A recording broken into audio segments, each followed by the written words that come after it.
राती तो इंतजार नहीं करती ना। अब बस भी करना, एक ही बात पकड़ती है। कल आंखों के डॉक्टर के पास चली जाना। ये सब टालना नहीं चाहिए। अक्षरा कहाँ है? बाहर गई है खेलने, शायद गांधी पार्क में होगी। माँ आप इतनी लापरवाह कैसे हो सकती हैं? जानती है ना बाहर की दुनिया कैसी है। अभी आ जाएगी, तू ट्यूशन लेने की तैयारी कर। देख मैंने ये लिख लिया। तुम अच्छे से तैयारी करो, तुम क्लास में जरूर टॉप करोगी।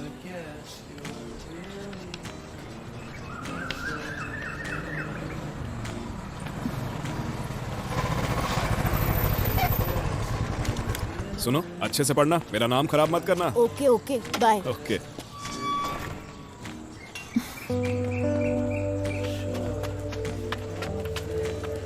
इतनी देर क्यों हुई? मैं तो कब से तैयार था मिस, इनकी वजह से लेट हो गया। चुप कर। अंकल कहाँ हैं? वो कार खरीदने गए हैं। ओह, और आंटी? पुनी, आंटी कैसे हो? ठीक हूँ। कॉफी बनाकर लाती हूँ। नहीं, मुझे अभी जाना है। जरा 2 मिनट रुक जाओ, तुम गरम गरम उपमा लाती हूँ। अरे नहीं आंटी, निकलना है, थोड़ा काम है। गार्गी, हाँ ट्यूशन के बच्चे वेट कर रहे हैं, जल्दी आओ। Bye aunty.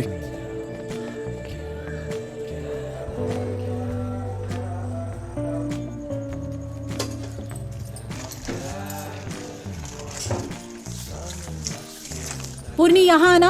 हाँ आंटी। जाके अपनी माँ को देना, कहना थोड़ा नमक मिला के रात भर छोड़ दे। अच्छा ठीक है आंटी। छोटी कहाँ है? अब तक वापस नहीं आई? नहीं आती होगी। माँ आप समझती क्यों नहीं है? मैंने कहा था ना उसे शाम 5 बजे के बाद बाहर मत भेजिएगा। ए, मैंने तुझे 1000 बार बोला है कि ये पीली वाली ड्रेस मत पहना कर। कोई बात तेरे भेजे में घुसती ही नहीं है। भूल गई थी। खाना भूलती है क्या? खेलना भूलती है क्या? तू सिर्फ यही बात कैसे भूल जाती है? और हाँ, कल के एग्जाम की तैयारी पूरी हो गई कि नहीं? मैं पढ़ लूंगी, पीछे मत लगो। एक लगाऊंगी ना, बोलती बंद हो जाएगी। कितनी बार बोला है कि 5 बजे से पहले घर आ जाया कर। बता कहाँ थी तू? मैं जब गांधी पार्क से वापस आ रही थी ना, तो रास्ते में बहुत भीड़ थी, इसलिए थोड़ी देर हो गई। माँ ये कहाँ से ऐसे बहाने ढूंढ कर लाती है? मैं सच बोल रही हूँ, वहाँ हर तरफ पुलिस है। कहाँ है? शांति अपार्टमेंट्स के बाहर। शांति अपार्टमेंट?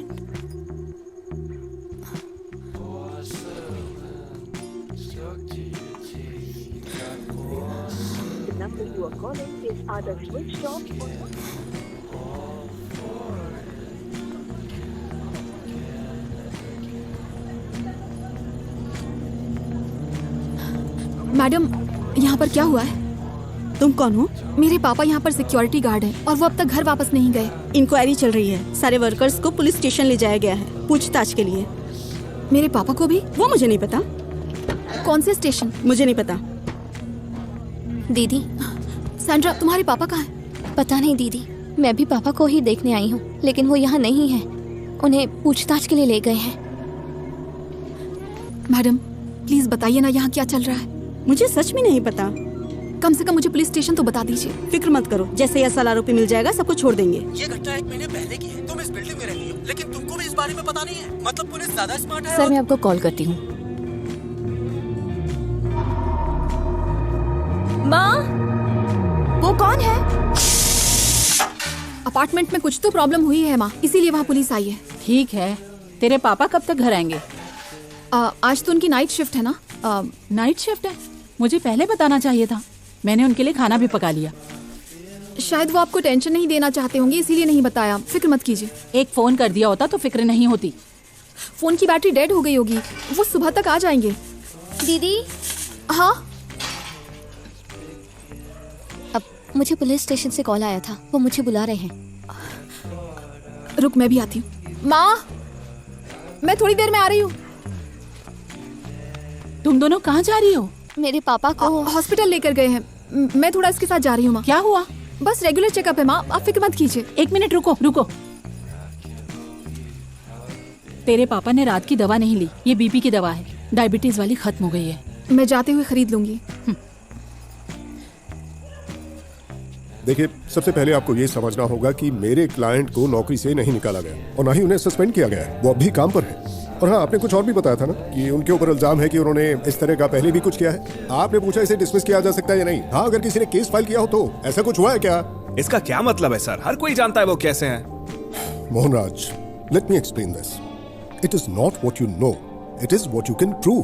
अदालत सबूतों के आधार पर चलती है और जब तक तक आप संविधान का उल्लंघन नहीं कर रहे। एक लॉयर अपने क्लाइंट को बचाने के लिए कुछ भी कर सकता है। स्टामेट शुगर टैबलेट 500। पहले सबूत जुटाने होते हैं, फिर उन्हें अदालत के सामने पेश करना होता है।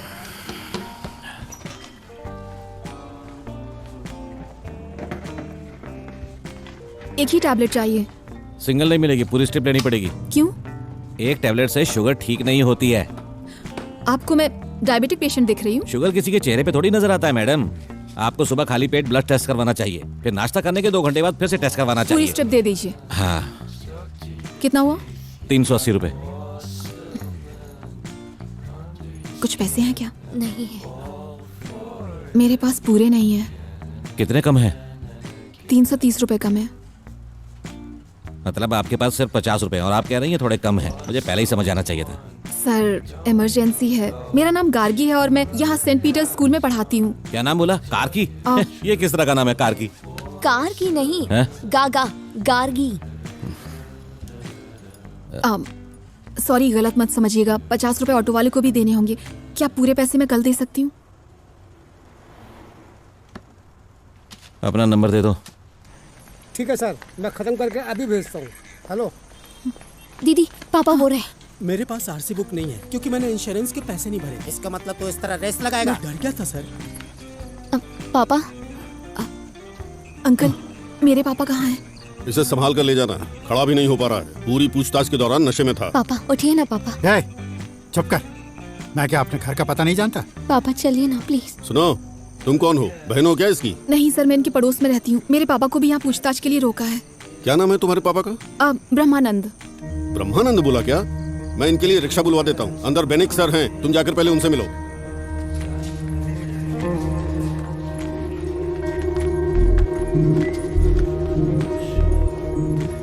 सर। क्या चाहिए? SI बेनिक्स। बॉस बिजी है, तुम वेट करो। अरे इसमें डिलीट बटन कहाँ पर है? मुझे भी नहीं पता। क्या तुम सर की रिश्तेदार हो? नहीं सर, किसी इंक्वायरी के लिए मेरे पापा को यहाँ लाए हैं। मुझे उनसे मिलना है। क्या नाम है उनका? उनका नाम ब्रह्मानंद है। वो शांति अपार्टमेंट में वॉचमैन है। एक्सक्यूज मी, अंदर जाके बैठो। सुनो, मैं कॉल करता हूँ। हाँ, मैं तुम्हें कॉल करके बुलाने ही वाला था। एनीवे, अच्छा हुआ तुम आ गई। सर मेरे पापा कहाँ हैं और कोई मुझे कुछ बता क्यों नहीं रहा है? 1 मिनट, कहाँ रहती हो तुम और क्या करती हो? सर मुझे अपने पापा से मिलना है। पहले जो पूछा गया उसका जवाब दो। सर मैं सेंट पीटर स्कूल में एक टीचर हूँ और हम टूटी कॉरन के रहने वाले हैं। तुम लोग चेन्नई कब आए? सर हमें 8 साल हो चुके हैं। मैंने जब 10th पास किया था तभी यहाँ आ गए थे। हम लोग इसी इलाके में रहते हैं और हमारा यहाँ पर खुद का घर है। मेरी एक छोटी बहन है जो स्कूल में पढ़ती है और मेरी माँ घर से ही डोसे का आटा बेचती है। बस इतना ही। अब तो बता दीजिए कि पापा कहाँ हैं। सबसे पहले तो एक लड़की होकर पुलिस स्टेशन में इतनी रात को आई हो, इसलिए कंसर्न से कह रहा हूँ, जितनी जल्दी हो सके ये शहर छोड़ दो। सर इस सिचुएशन में तुम इस शहर में नहीं जी सकती। समझी नहीं। तुम्हारे पापा को हमने एक गैंग रेप के लिए पकड़ा है। सर आप क्या कह रहे हैं? आपको अंदाजा भी है आप क्या बोल रहे हैं? अब प्लीज यहाँ से जाओ तुम। सर मैं तुम्हारी भलाई के लिए बोल रहा हूँ, प्लीज जाओ। नहीं सर, कोई गलत फहमी हुई है। मुझे अपने पापा से अभी मिलना है। शांत नहीं हो सर, जाओ। कुछ तो गलत है। मुझे शांत हो जाओ। ये पुलिस स्टेशन है, पता है ना? अभी अपने पापा से नहीं मिल सकती। हमें ये भी नहीं पता कि वो किस स्टेशन में है।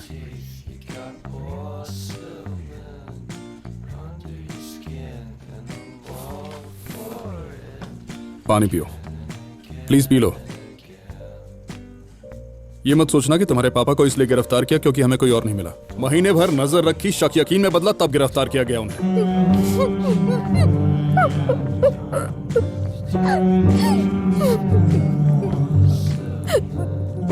सर मुझे एक बार पापा से मिलना है प्लीज। Evening sir. कौन है ये? सर ब्रह्मानंद की बेटी है। देखो मैडम, इससे पहले कि खबर आग की तरह शहर में फैले आप निकलो। और बेनिक्स, सारे डॉक्यूमेंट्स अच्छे से चेक करना। Yes sir. कोई गलती नहीं होनी चाहिए। सर। मीडिया इस खबर पर गिद्ध की तरह झपट पड़ेगी। Yes sir.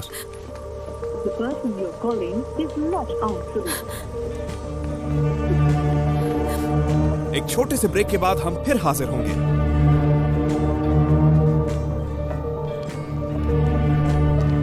रामू, सर किसी गार्गी का बार बार कॉल आ रहा था।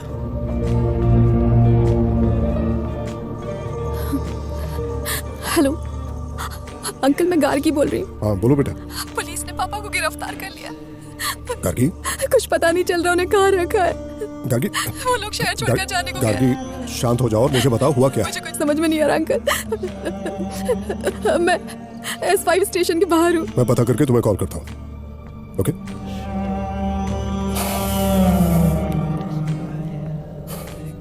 करीगलन, तुम अभी स्टेशन में ही हो?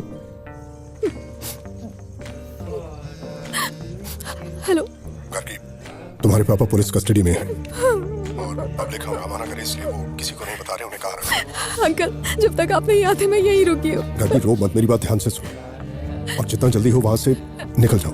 तुम्हारा स्टेशन में रुकना ठीक नहीं है, तुम बस अभी वहां से निकलोगे। मैं हूं ना बेटा, मैं सब संभालूंगा। कल घर आता हूँ, फिर आराम से बात करते हैं। Don't worry.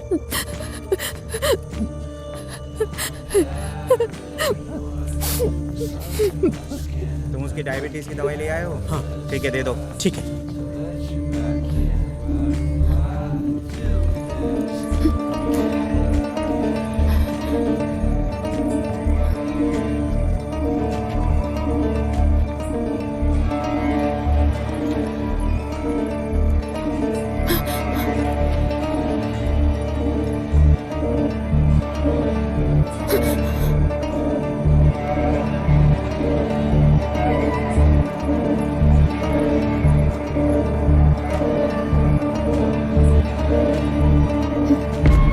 ये लो, खाओ और सो जाओ। सब इंस्पेक्टर तुम्हें कल मिलेंगे।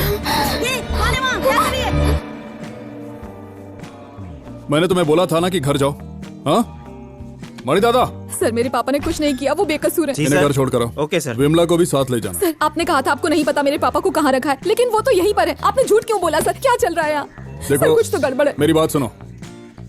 मैं समझ सकता हूँ कि जो कुछ हो रहा है तुमने सोचा भी नहीं होगा, लेकिन इसमें कुछ नहीं हो सकता। तुम्हारे पापा को कम से कम उम्र कैद होकर रहेगी। हमारे पास पुख्ता सबूत हैं उसके। अब जाओ प्लीज, घर जाओ। मैडम आइए।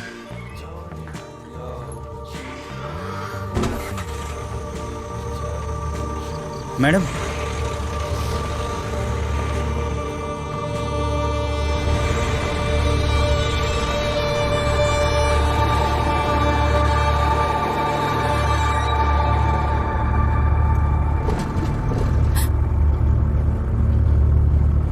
भैया भैया रोक दीजिए, यहीं उतरना है।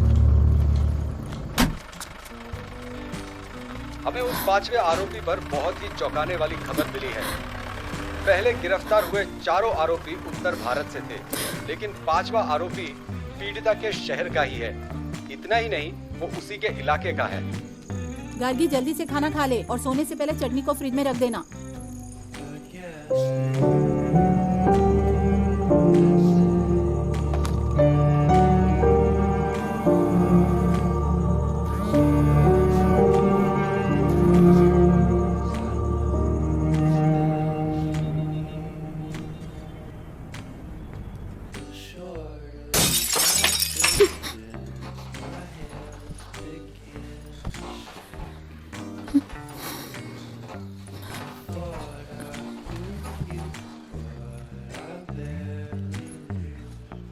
माँ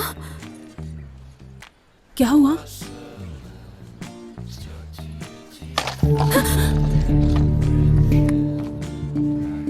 आप अक्षरा को अंदर लेकर जाइए।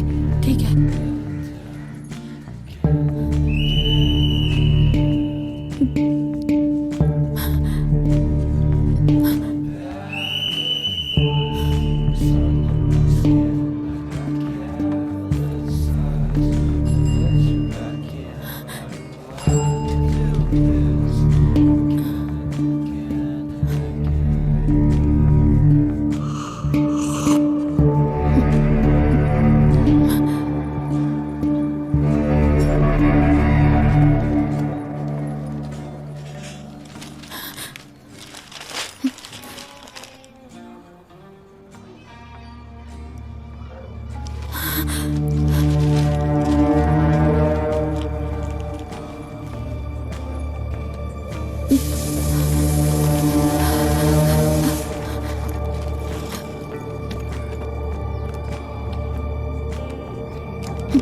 Hello uncle. हाँ बोलो बेटा। पापा की खबर अखबार में आ गई है। कौन से न्यूज़? सिटी टाइम्स में। तुमने कल रात किसी से बात की थी क्या? नहीं अंकल, मैंने इस बारे में किसी से कुछ नहीं कहा। ठीक है, तुम 11 बजे कोर्ट में आ जाओ, ओके? ठीक है। लेकिन बेटा मीडिया की नजरों से दूर रहना। Okay uncle.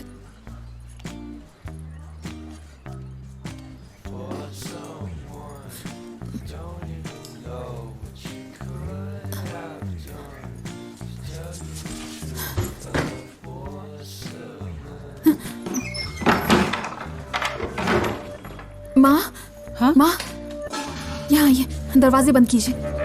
इधर बैठ जाओ। माँ यहाँ आकर बैठिए। क्या हुआ?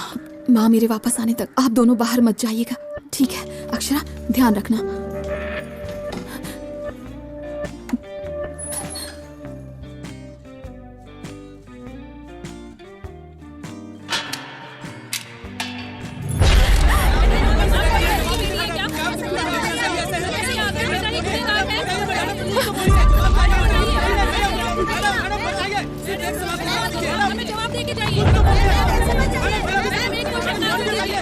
मुझे कुछ नहीं पता, प्लीज प्लीज जाने दीजिए। भैया कोर्ट चलेंगे। भैया जल्दी चलिए। भाई थोड़ा साइड हो जाओ, मैं लाइव जा रही हूँ। राजू, इस वक्त हम ठीक आरोपी ब्रह्मानंद के घर के बाहर खड़े हैं। उसकी बेटी गार्गी ने रिपोर्टर से बात करने से मना कर दिया है। वो इतनी जल्दबाजी में कोर्ट गई है जहां आज उसके पिता की पेशी है। ये खबर सबसे पहले आपको हम दे रहे हैं और खबरों के लिए हमारे साथ बने रहिए। यहाँ से कट करना।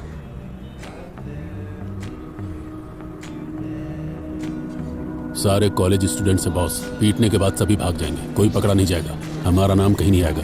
ठीक है सर। साला ढंग से मूतने भी नहीं देता। ए, सब तैयार है ना? हाँ भाई। कोई गड़बड़ नहीं होनी चाहिए। नहीं भाई, कुछ नहीं होगा। ठीक है, जा सबके लिए चाय लेके आ। हाँ भाई। सुन, लड़कों के लिए 8 चाय और 10 समोसे देना। अभी भेजता हूँ। उस पॉइंट पर हम एक गाना डालेंगे, ठीक है? ओके। उस इलाके के गुंडे, मीडिया, दूध वाले, अखबार वाले सबको पता है कि वही कातिल है, यहाँ तक कि विलेन को भी। लेकिन हमारी जो हीरोइन होगी उसे कुछ पता नहीं। कैसी लगी स्टोरी? बहुत ही बढ़िया स्टोरी है, क्या बात है। तो आपको लगता है सजा मिलने से क्रिमिनल्स नहीं सुधरेंगे? मैंने ठीक कहा ना? हाँ, सजा से उसमें कोई बदलाव नहीं आएगा, सिर्फ शांति से। Okay sister, thank you. पूरा कॉरिडोर कवर करना और बिल्डिंग का क्लोजअप भी लेना। ग्राउंड फ्लोर को पूरा कवर करना। क्राउड के भी कुछ शॉट्स लेना। मैडम, हमें केस की पूरी डिटेल मिलनी चाहिए।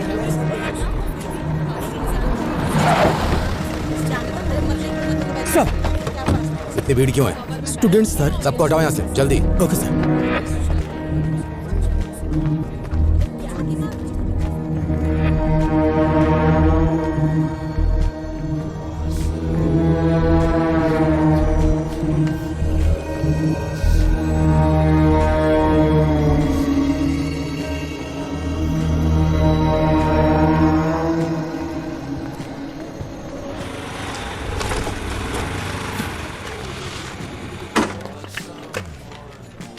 Good morning.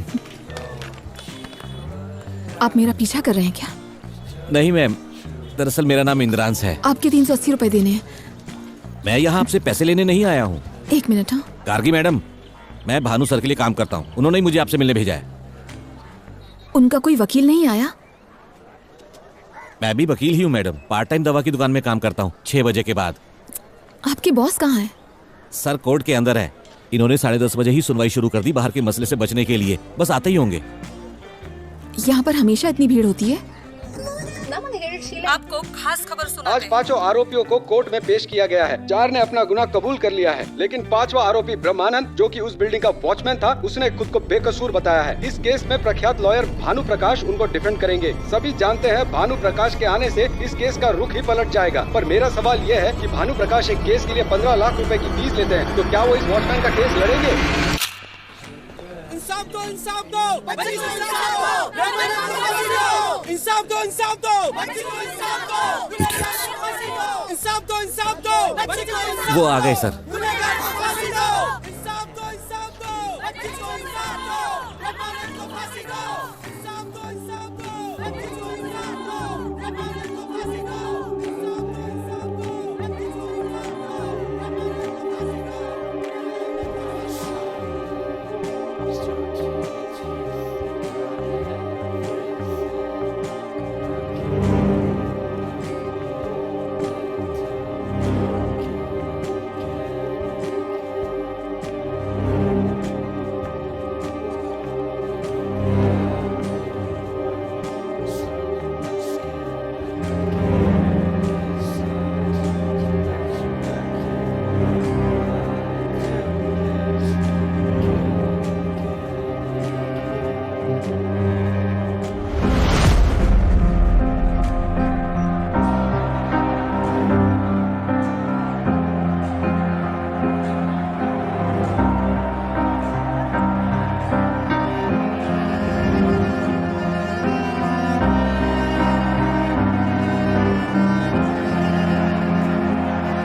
अंडरस्टैंड।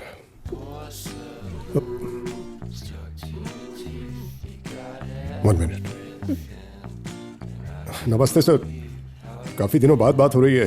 कहिए कैसे याद किया आपने? हाँ ओके ओके ठीक, एक मिनट मैं बाहर आ रहा हूँ। I'll just come back बेटा। पानी चाहिए क्या? नहीं चाहिए। मैं तुमसे पूछ रहा हूँ, पानी चाहिए क्या?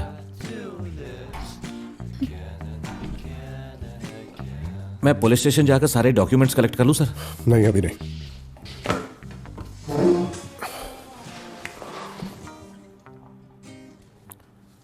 गार्गी, एक छोटी सी प्रॉब्लम आ गई है। क्या हुआ अंकल?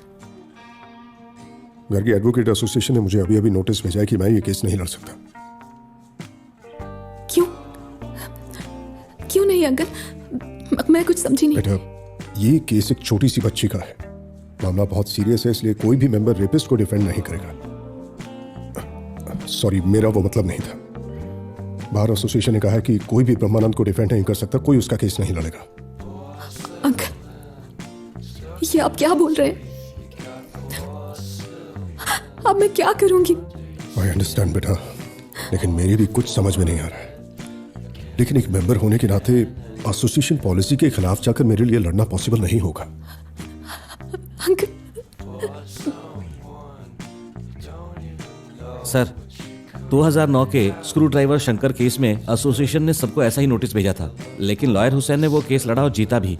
सरकार ने भी उनकी तारीफ की थी सर। बेटा, मैं एसोसिएशन के खिलाफ जाकर ये केस नहीं लड़ सकता। और वो एडवोकेट आज मलेशिया में सेटल्ड है। और हाँ, तुम इस शहर में खाली हाथ आते हो। अगर बदनामी भी हुई तो कुछ तो मिलेगा ही, लेकिन मेरे केस में ऐसा नहीं है। नाम, इज्जत, शोहरत, पैसा सब कुछ यहीं कमाया मैंने, और मैं इसे खो नहीं सकता। सॉरी बेटा, तुम जानती हो मैं तुम्हारी मदद करना चाहता हूं, लेकिन मेरे हाथ। सर, हाई प्रोफाइल केस है, ले लेते हैं ना सर? इस चार दीवारी में बातें करना बहुत आसान है, क्लाइंट के लिए अदालत में लड़ना और बात है। और प्लीज तुम मुझे ज्ञान देने की कोशिश मत करो। बेटा प्लीज अंडरस्टैंड। अंकल एक बार सोचकर देखिए ना प्लीज। मेरे पापा हर दिन आपकी बेटी को स्कूल लेकर जाते थे। आपके घर के लिए उन्होंने दिन रात काम किया। जब भी बुलाया वो आए। उस नाते ही उनकी मदद कर दीजिए प्लीज। देखो बेटा, सिर्फ मीडिया ही नहीं, अगर मेरी फैमिली ने भी मुझे रोका होता तो भी मैं तुम्हारे पापा की हेल्प करता, लेकिन मैं एसोसिएशन के रूल्स नहीं तोड़ सकता। Please try to understand. I can't risk my career. और गार्गी, इससे पहले भी मैंने तुम्हारे पिता की मदद कई बार की है। और याद रखना, इस वक्त जहां वो जॉब कर रहे थे वो जॉब भी उन्हें मैंने ही दिलाई है। Don't forget that.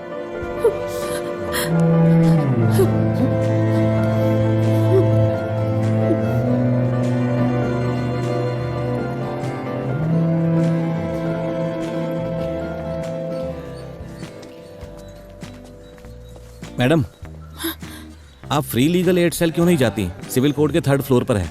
It is the duty of the state to see that the legal system promotes justice on the basis of equal opportunity for all its citizens. It must therefore arrange to provide free legal aid to those who cannot access justice due to economic and other disabilities. मैं ये इसलिए बता रहा हूँ कि अगर कोई lawyer afford नहीं कर सकता तो सरकार उन्हें फ्री में लॉयर देती है। ये बोलना चाहता था।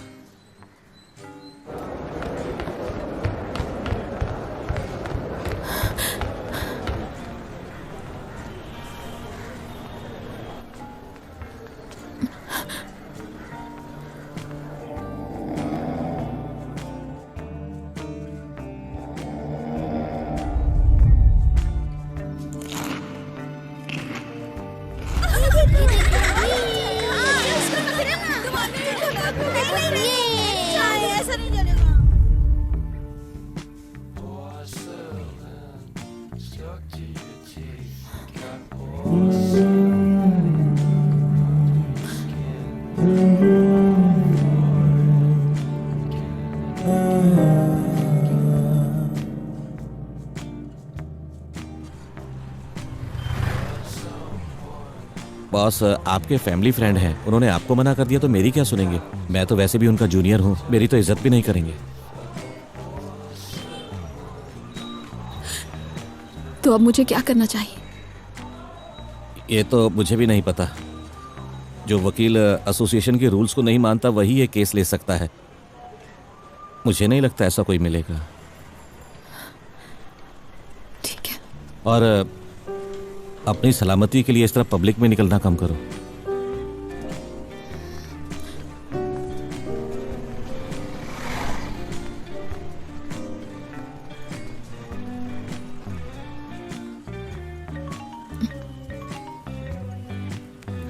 हेलो हेलो हेलो,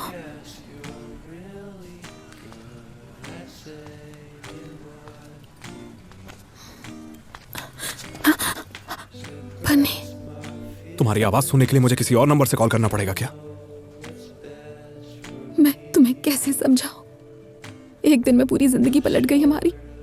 चलो कोई बात नहीं, मैं समझता हूँ। मुझे नहीं पता क्या हो रहा है, मैं क्या करूं बताओ। तुम बिल्कुल फिक्र मत करो, हम बैंगलोर जा रहे हैं। मेरी फैमिली की टेंशन मत लो।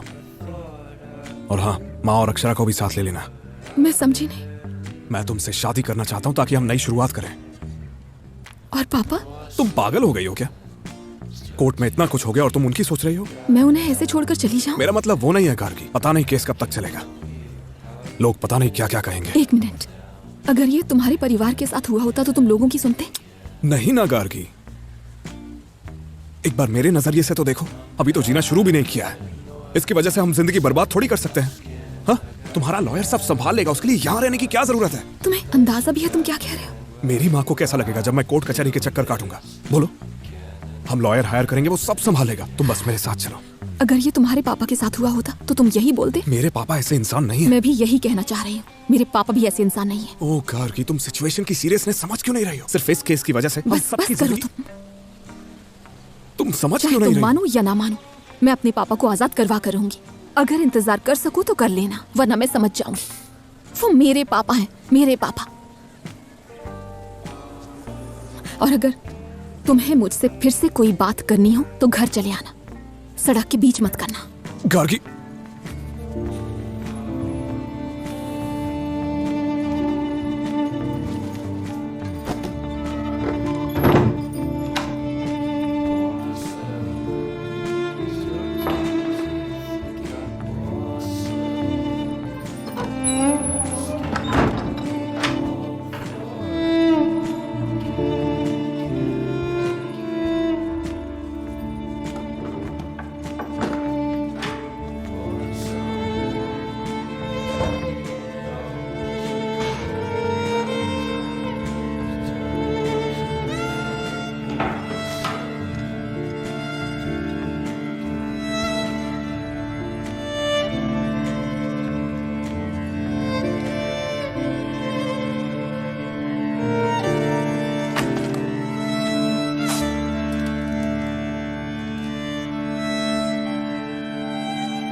तो प्रोग्राम में आगे बढ़ते हैं। शांति अपार्टमेंट केस के 5वें आरोपी के बारे में आज जर्नलिस्ट अहल्या हमारे सामने कुछ खुलासे करने वाली हैं। तो आप भी उसी अपार्टमेंट में रहती है ना? तो आपको इस खबर के बारे में पहले से पता था? नहीं सर, हम सभी को गिरफ्तारी के बाद ही पता चला। अच्छा, पर 5वें आरोपी की पहचान पुलिस ने भी छुपा कर रखी हुई थी।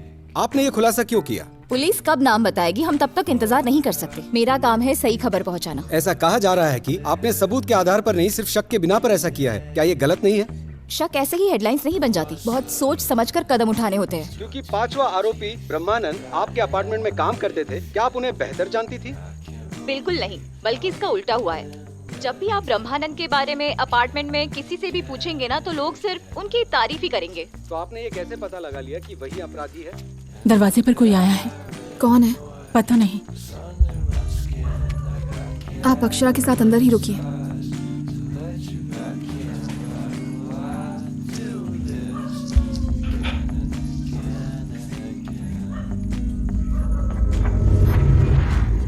कौन है? कौन है बाहर?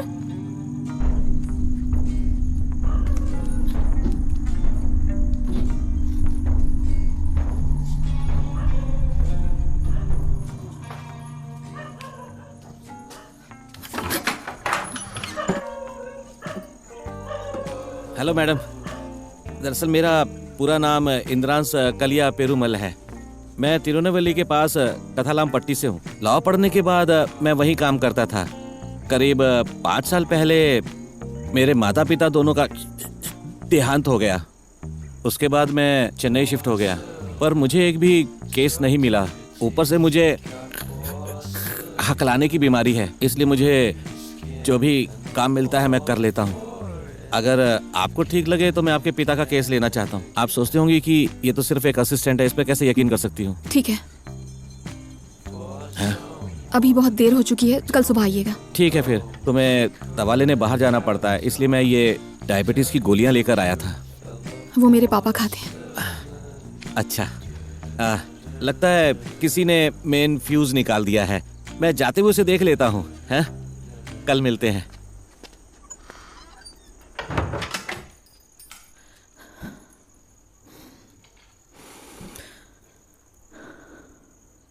तो कल देखेंगे पॉलिटिक्स और सिनेमा की खबरें। आज के लिए बस इतना ही। Good night.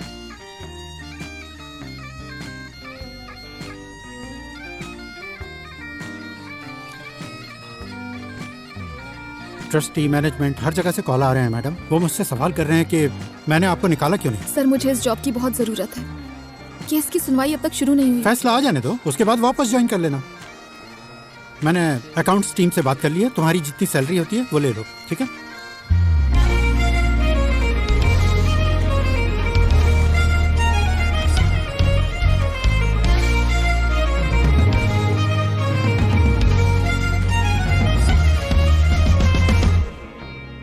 கண்ணீரின் நுனியில் சிறு வெளிச்சம் தெரிகிறது. எரிமலையின் ஒளியில் நரும் பறவை பறக்கிறது. வழியெல்லாம் அடைத்தும் ஒளியுள்ளே தெரிக்கும் இடியொளிகள் கடந்து இசையெங்கோ அழைக்கும். கதவெல்லாம் உடைத்து மனமொன்று நடக்கும். அவமானம் குடித்து தன் மனம் சிரிக்கும். ஓ ஓ ஓ தீ குருவி ஓ ஓ ஓ தீ தீ தீ தீ தெம்பிரவே ஆசரு பொன்னே வலம் புரி முத்தே காசல் விரே கரும்பே தேரே காசல் விரே கரும்பே தேரே வலம் புரி முத்தே ஆசரு பொன்னே.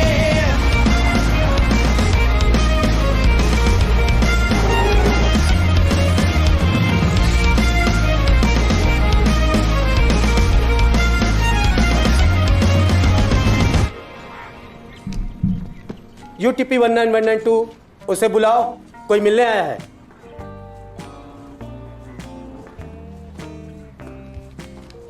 थोड़ा जल्दी बुलाइए ना सर। वो सो रहा है, अभी नहीं आएगा। फिर से बात कीजिए ना सर, अभी आप गुस्से में बोल रहे हैं। मैंने बोला ना वो सो रहा है, अभी नहीं आ सकता। अभी जाओ, फिर किसी दिन आना। मैं ये नहीं बोल रहा कि आप झूठ बोल रहे हैं, पर हम कितनी बार आएंगे सर? सर प्लीज जाइए। सर हम कल भी आए थे, आप रोज कोई ना कोई बहाना देते हैं। मैडम प्लीज जाइए। सर इन्हें यहाँ से लेके जाइए। अभी चलो। दिमाग खराब कर दिया। UTP 16735 उसको बुलाओ।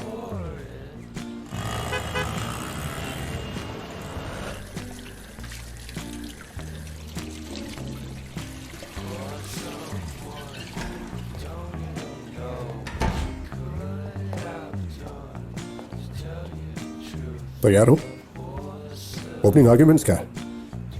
पब्लिक प्रोसिक्यूटर जब जज के सामने उल्टे सीधे सवाल करेगा तुमसे, 1 मिनट भी खड़े नहीं रह पाओगे तुम। तुम्ही ने मुझसे कहा था ना कि तुम्हें हकलाने की बीमारी है और कोई भी तुम्हें खुद को साबित करने का मौका नहीं देता है, और यही वजह थी तुमने शाम को ऑफिस के बाद एक फार्मेसी में काम करने का फैसला लिया था। तुमने केस लड़ने की सोची भी कैसे? ऐसा वकील जिसके पास कोई केस नहीं आता, उसे भी एक दिन मौका जरूर मिलता है। लेकिन जब पूरे स्टेट की नजरें तुम पर होती हैं और तुम एक अपराधी की तरफ से केस लड़ते हुए हार जाते हो, जो कि एक मीडिया ट्रायल केस है, तो तुम्हें पूरी जिंदगी एक केस नहीं मिलता। अगर तुम फ्री में भी लड़ना चाहोगे तब भी तुम्हें केस नहीं मिलेगा। तुम हारोगे, और सिर्फ केस ही नहीं, तुम इस केस के साथ साथ अपनी पूरी जिंदगी भी हार जाओगे। सब कुछ खत्म हो जाएगा। सर मेरी जिंदगी में है क्या जो खो दूंगा? मिलते हैं सर।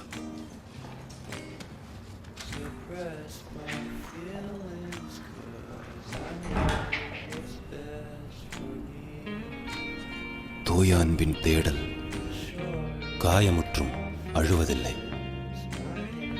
விண்மீனின் வேட்கை விடிந்தாலும் முடிவதில்லை. முகமூடி மறுத்து முகமொன்று துடிக்கும், கொலைவாளை எதிர்த்து அறமொன்று நடக்கும், பிடிவாதம் பிடித்து வலியெல்லாம் பொறுக்கும், இறகாக இருந்தும் தொடுவானை அது அளக்கும். நீல்பாறை சூழ்சூரை கடக்கும் தீ தீ தீ குருவி, உள்மீறி வாழ்மீறி பறக்கும் தீ தீ தீம்பிறவி. அசர் பொன்னே வளம்புரி முத்தே கசர் வீரரே கரும்பேத்தே, அசர் வீரரே கரும்பேத்தே வளம்புரி முத்தே அசர் பொன்னே.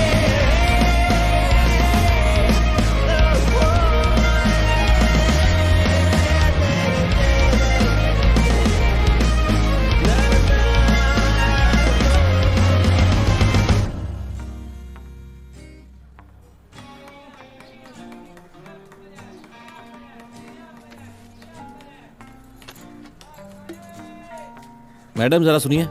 बोलिए। आप दोनों की शादी को कितने साल हो गए? करीब करीब 25 साल हो गए। हाँ, क्या वो अक्सर काम बदलते रहते थे? अक्सर तो नहीं, पर 4-5 साल में तो। अच्छा, तो ये बताइए कि वो इतना काम क्यों बदलते थे? आप और काम कीजिए, मैं बात करती हूँ। कुछ नहीं। ये आप क्या कर रहे हैं? नहीं, वो मैं सोच रहा था। क्या सोच रहे थे? हाँ, केस के ही बारे में कि क्या हमारे पास। आपको पता है इस केस को लेकर आपको कितना वक्त हो चुका है, और आज से सुनवाई भी शुरू हो रही है। अब तक आपके पास कोई सबूत नहीं है। आप पापा की बेल नहीं करवा पाए और माँ से सवाल कर रहे हैं। आपसे नहीं हो रहा तो मुझे बताइए। सुनो, मैं अपनी तरफ से जितना हो सके कोशिश कर रहा हूँ। विटनेस स्टेटमेंट रिपोर्ट बहुत स्ट्रांग है। हमारी दलील को सपोर्ट करने के लिए कुछ नहीं है। कुछ नहीं का मतलब कुछ नहीं। पता कर लो, इस तरह के केस में बेल नामुमकिन होती है। इस तरह की केसेस मतलब? आप कहना क्या चाहते हैं? कुछ नहीं, आप गलत समझ रही हैं। मुझ पर एक एहसान कीजिए, वापस जाकर असिस्टेंट का काम पकड़ लीजिए। देखो, मेरी बात का गलत मतलब मत निकालो।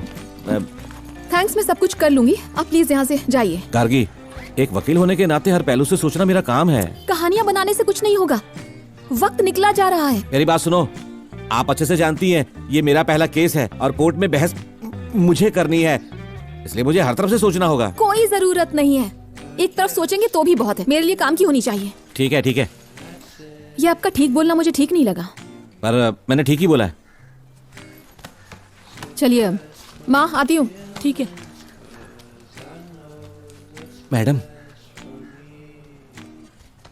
डोसा फेंकने की जरूरत नहीं है, टिफिन में पैक कर दीजिए, मैं कोर्ट में खा लूंगा। ओह, चलिए।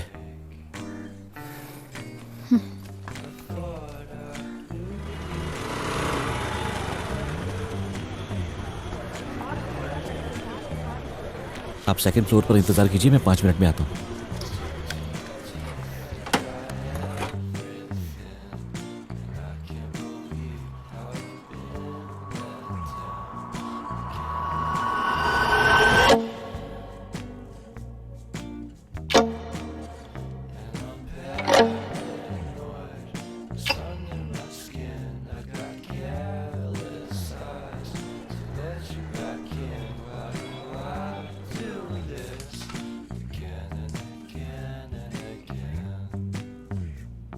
विक्टिम यहाँ नहीं है। मेडिकल इमरजेंसी थी मैडम, मेरा मतलब सर, योर ऑनर। विक्टिम ही इस केस में गवाह है ना, तो कैसे शुरू हो सकता है? मैं इस केस को अगली डेट दे देती हूँ। विक्टिम पहले ही आरोपी नंबर 5 ब्रह्मानंद को टिप 2 में आइडेंटिफाई कर चुकी है मैडम, तो हम केस को आगे बढ़ा सकते हैं। ये मेरी दरख्वास्त है your honour. Okay, proceed. Thank you. Investigating officer Benix. आयो बेनिक्स, आपका नाम? बेनिक्स जयराज। पिताजी का नाम? जयराज नवरसु। कसम खा के बोलिए। जो कहूंगा सच कहूंगा। आपकी पोस्टिंग कौन सी पुलिस स्टेशन में है? सर, S5 पुलिस स्टेशन में। Sub inspector Bennix. जी सर। शांति अपार्टमेंट के 9 साल की बच्ची PW1 के केस की तफ्तीश शुरू से आप ही करते आ रहे हैं ना? जी हाँ sir. I object your honour. मेरी ये मांग है कि पहले PW1 को कटघरे में बुलाया जाए। PW1 ने पहले ही एक टेस्ट आइडेंटिफिकेशन परेड में अपराधी को आइडेंटिफाई कर लिया है, तो उसकी जरूरत नहीं है। ठीक है your honour. Objection overruled. Thank you your honour. Benix sir, court को इस केस की हकीकत बताइए। ठीक है सर। पहला आरोपी मुकेश ठाकुर F5 में विक्टिम के घर के ऊपर वाली मंजिल में काम करता था। उसके मालिक के पास एक कुत्ता है। मुकेश हर शाम उसे 5:30 बजे घुमाने ले जाता था। बिल्डिंग की लिफ्ट में पालतू जानवर अलाउड नहीं है, इसलिए वो सीढ़ियों से आता जाता था।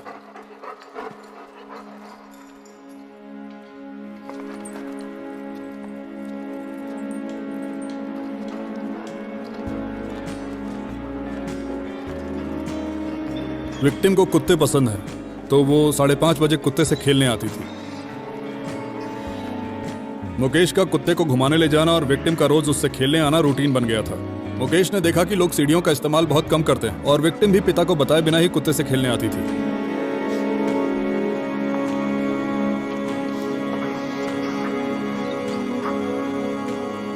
मुकेश ने यह बात अपने दोस्तों को बताई जो कि आसपास ही काम करते थे। वो सभी इस मौके का फायदा उठाने की सोचने लगे। अगली शाम 5:30 बजे जब विक्टिम कुत्ते के साथ खेलने आई तो प्लान के मुताबिक इन लोगों ने उसे बेहोश करके बारी बारी उसका रेप किया।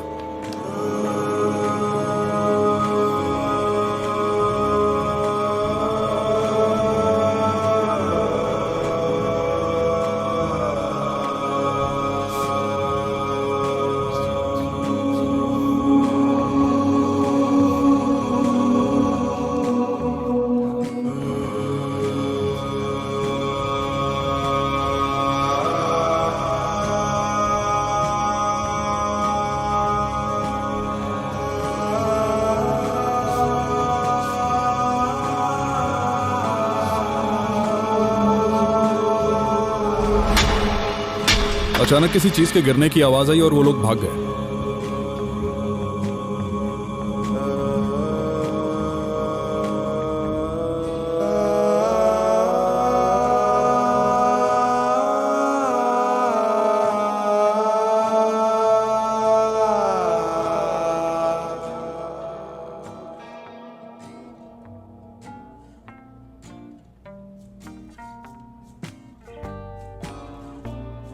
अगले दिन विक्टिम के पिता की कंप्लेंट के बाद उसे गवर्नमेंट हॉस्पिटल ले जाया गया। वहां उसके टेस्ट कराए गए। जब उन्हें पता चला कि पुलिस तक बात जा चुकी है, मुकेश और उसके तीनों दोस्त फरार हो गए।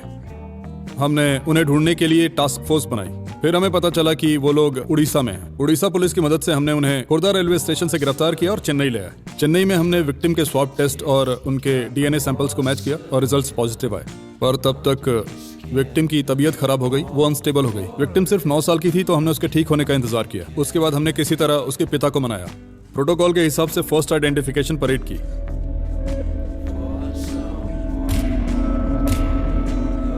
परेड में विक्टिम ने 4 आरोपियों की पहचान कर ली, पर परेड के बाद विक्टिम अपने पिता के पास गई और उनके कान में कुछ कहा। उस वक्त हमें पता चला कि इसमें एक और अपराधी शामिल था। फिर हमने इस केस को फिर से री इन्वेस्टिगेट करना शुरू किया, बिल्कुल शुरुआत से। उस समय हमें पता चला कि गवाह ब्रह्मानंद ने विक्टिम को घर पहुंचाया था। विक्टिम की दादी ने बताया कि तब 6:30 बजे थे, पर चारों आरोपी जब आवाज सुनकर भागे तब बजे थे 6। तो इस आधे घंटे तक सिर्फ गवाह ब्रह्मानंद ही विक्टिम के साथ था। क्या आप विटनेस ब्रह्मानंद की बात कर रहे हैं? जी सर, उस समय तक सिर्फ वही एक गवाह था। ओह अच्छा अच्छा, ठीक है। सिर्फ इन बातों की बिना पर आप ये कैसे कह सकते हैं कि ब्रह्मानंद भी अपराधी है? कोई और भी तो हो सकता है ना? जी सर, आपका अनुमान बिल्कुल सही है। इसीलिए हमने प्रोटोकॉल के तहत 5 आरोपियों की सेकंड आइडेंटिफिकेशन परेड की और विक्टिम ने ब्रह्मानंद को भी आइडेंटिफाई किया। केस बिल्कुल साफ है योर ऑनर। दूसरी आइडेंटिफिकेशन परेड में विक्टिम ने साफ तौर पर ब्रह्मानंद को आइडेंटिफाई किया था। यहाँ पर बहस के लिए कुछ बचा ही नहीं है, क्योंकि अपराध पूरी तरह से साबित हो चुका है। तो मैं रिक्वेस्ट करना चाहूंगा कि अपराधियों को कड़ी से कड़ी सजा दी जाए। इन्हें सबक सिखाना जरूरी है। That's all your honour. Indransh, क्या आप PW2 को क्रॉस एग्जामिन करना चाहते हैं? जी योर ऑनर। तो फिर आइए और शुरू कीजिए।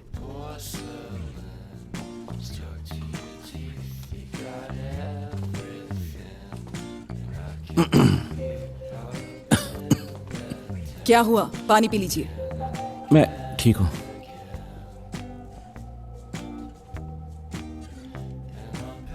मिस्टर बेनिक्स, कंप्लेंट किस दिन फाइल हुई थी? 15 नवंबर सुबह 10:30 बजे।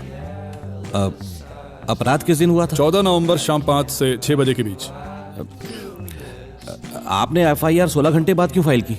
विक्टिम के पिता डर गए थे कि उसकी जिंदगी खराब हो जाएगी, इसलिए उन्होंने कंप्लेंट नहीं की।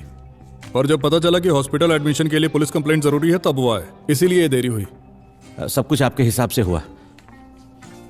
पहली कंप्लेंट में मेरे क्लाइंट का नाम नहीं था, आपने उसे बाद में डाला है।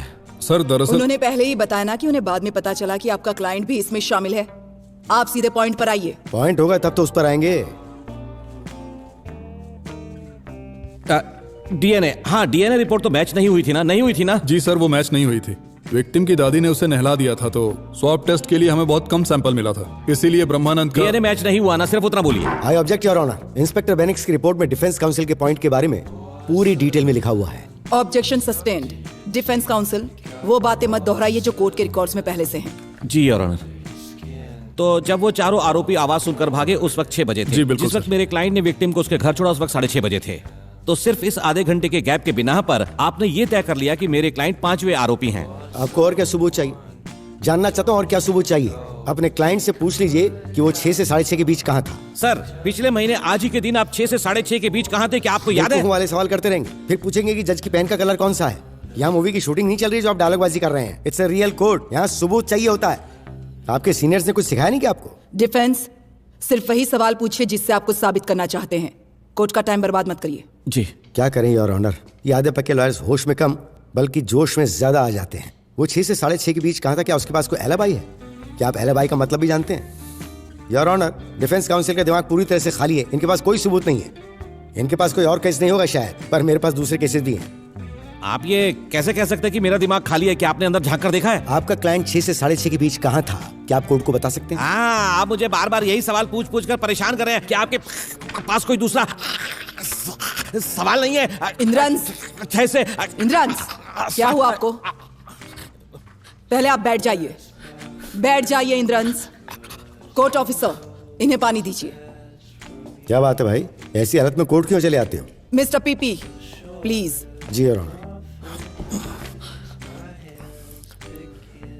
इंद्रांश, कुछ और पूछना चाहते हैं आप? जी योर ऑनर। ठीक है, वहीं बैठकर पूछिए। Thank you your honour. मैं फोटो भेज रहा हूँ, जरा चेक करो।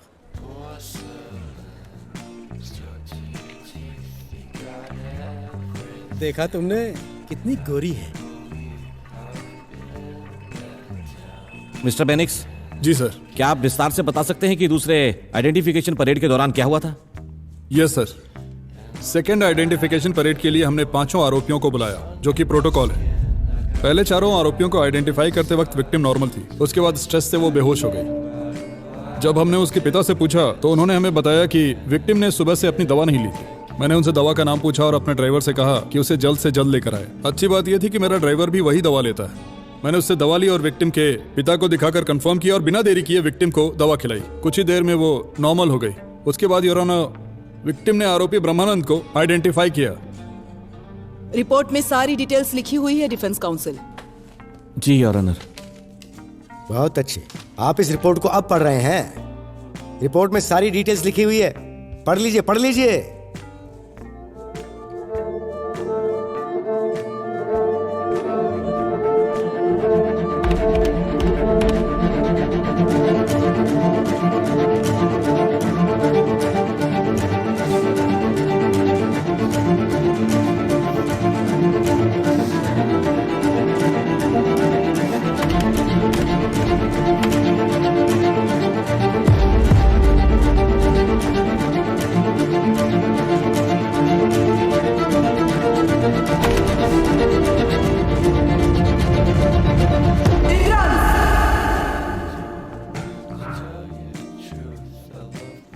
जी सर, रिपोर्ट में सब है, पूरा विस्तार से लिखा है।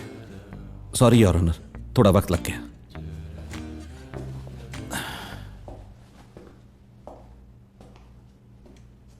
मिस्टर बेनिक्स। सर। आपके ड्राइवर की उम्र कितनी है? रिकॉर्ड के हिसाब से 45 साल। वो कितने वक्त से ये दवा ले रहा है? उसने बताया था करीब 1 साल से। 1 साल। क्यों लेता है दवा? आपको नहीं पता क्या? आधा वक्त तो आप भी दवाई बेचते हैं।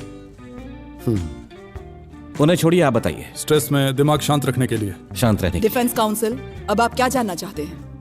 वहीं पर आ रहा हूं योर ऑनर, सिर्फ 1 मिनट। तो वो इसे 1 साल से ले रहा है? जी सर। स्ट्रेस के लिए? जी सर। जो दवा आपने अपने ड्राइवर से ली थी, जिसे आपने विक्टिम को देने से पहले उसके पिता से कंफर्म किया था, उसकी डोज कितनी थी sir? Dose sir, dose.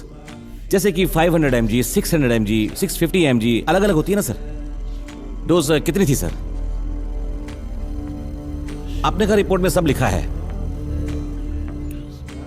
Your honour, बच्ची को बारबिचुरेट दिया गया था, जो कि मेंटल स्ट्रेस की परेशानियों के लिए होता है। जो दवा एक 45 साल का आदमी ले रहा है, वो एक 9 साल की बच्ची नहीं ले सकती। ये बहुत खतरनाक हो सकता है। अगर डोज थोड़ी भी ज्यादा होती है तो जानलेवा हो सकता है। आई object your honour.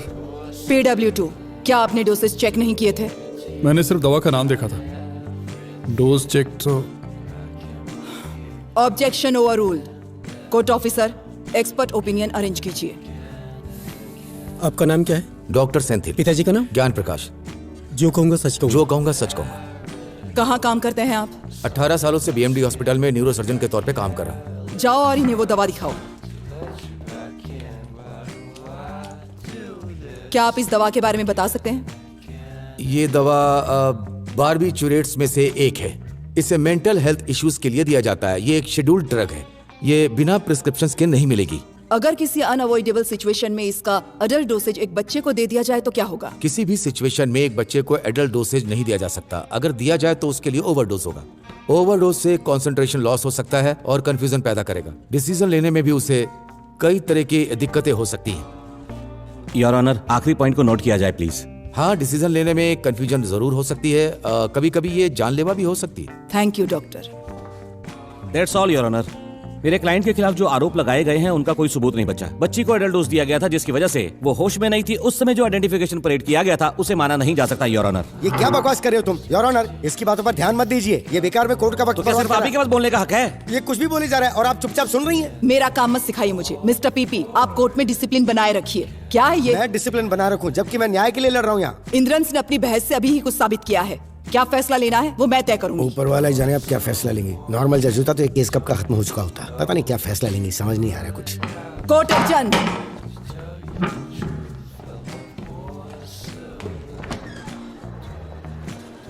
Gargi, session का पहला हाफ खत्म हो गया। बच्ची को परेड के वक्त एडल्ट डोज दिया गया था, ये मैंने साबित कर दिया। पीपी सब बिगाड़ने की कोशिश कर रहा है। अब तक तो सब पॉजिटिव लग रहा है। वकील साहब प्लीज आ जाइए। हाँ, आता हूँ, 1 मिनट। एक 9 साल की मासूम बच्ची की जान को इस तरह से खतरे में डालने के लिए पुलिस की लापरवाही की ये कोर्ट कड़ी निंदा करती है। ये कोर्ट सिफारिश करती है कि इससे संबंधित ऑफिसर के खिलाफ कड़ी कार्रवाई की जाए। क्या आपके पास दिमाग नाम की चीज है?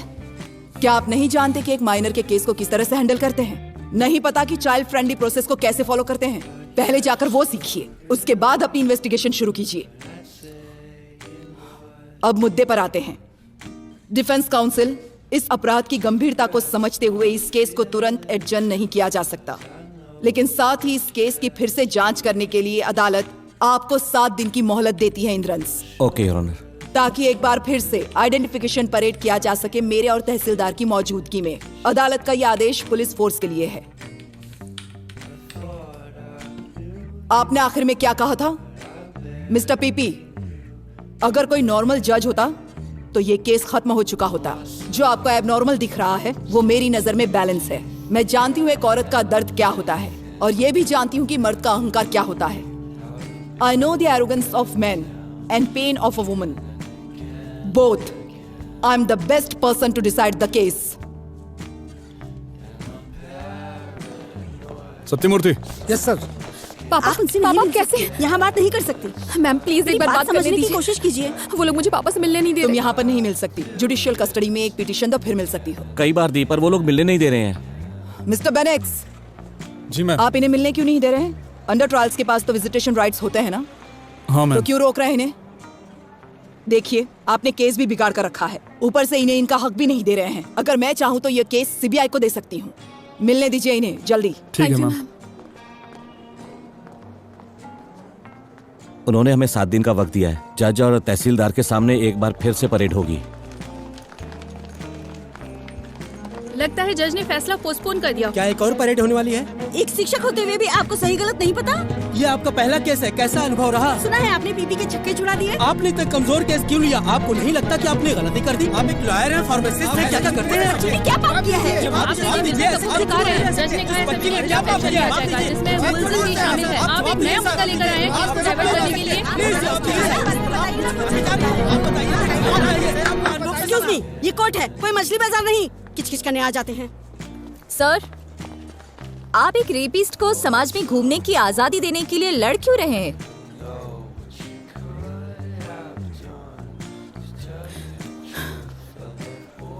मेरी बात सुनिए, हम चुप हैं इसका मतलब ये नहीं कि हम अपराधी हैं।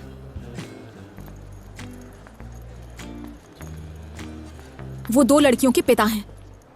मैं 24 सालों से उनके साथ रही हूं। मैं उन्हें आप लोगों से बेहतर जानती हूं। कोर्ट को फैसला करने दीजिए कि उन्होंने अपराध किया है या नहीं।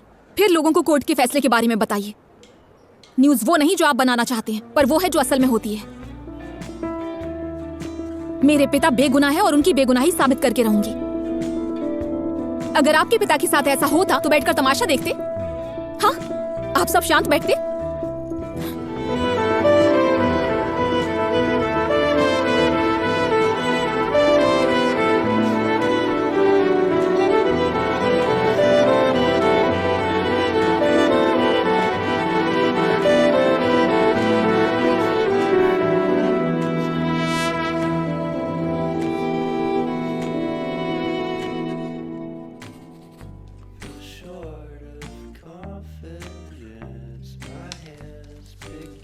सब लोग ये लिख लो।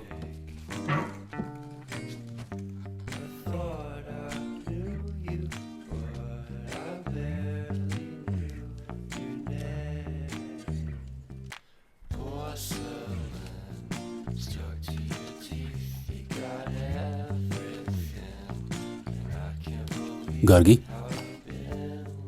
अंदर जाके इंक ले आओगी?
ये एक सिंपल फुल प्रूफ केस है और देखो तुमने बिगाड़ कर रख दिया। तुम्हें केस को जल्द से जल्द खत्म करना चाहिए, मैं समझता हूँ, पर तुमने रिपोर्ट में ये ड्रग के बारे में क्यों लिखा? सर, कोई भी जानकारी ना देना गलत है सर। तो क्या एक बच्ची को एडल्ट डोसेज देना गलत नहीं है? मोरालिटी को अपने हिसाब से इस्तेमाल मत करो, सिर्फ जोश ही काफी नहीं होता है, केस में क्लैरिटी चाहिए। उस परिवार ने आइडेंटिफिकेशन मना कर दिया तो हम क्या करेंगे? आई एम सॉरी सर, इसमें मेरी गलती है। क्या कहते हैं, इसकी गलती है? आप गलत समझ रहे हैं सर। मैं किसी भी तरह परिवार को समझाकर बच्ची को ले आऊंगा। कुछ करने की जरूरत नहीं है, इन्हें केस की डिटेल्स दे दो और तुम जाओ। सर, मैंने शुरुआत से इस केस पर बहुत काम किया, बहुत मेहनत की है सर। मेरा बच्चा होने पर भी मैंने छुट्टी नहीं ली। Fenix, do you understand the pressure I have on this case? Sir, I can understand sir, very well, लेकिन इस वक्त जरूरी ये है सर। फेनिक्स, तुम इतना क्यों चीख रहे हो? तुम्हारे बच्चे को पैदा हुआ कितना वक्त हुआ है? सर, 3 महीने हुए हैं। ठीक, मैं तुम्हें सस्पेंड कर रहा हूँ, जाकर अपने बच्चे का ध्यान रखो, ठीक है? जरूरत नहीं है सर, मेरी बीवी की माँ आई हुई है, वो ध्यान रख रही है। इतने हाजिर जवाब हो तुम। इतना दिमाग तुम्हें केस पर लगाना चाहिए था, जिससे तुमने खराब किया। सर, सॉरी सर, मैंने बिना सोचे जवाब दिया।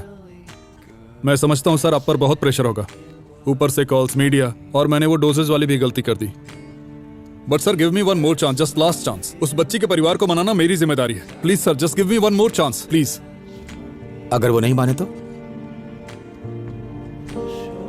तो आपकी मर्जी सर। सस्पेंशन, ट्रांसफर, जो भी आप करना चाहें सर।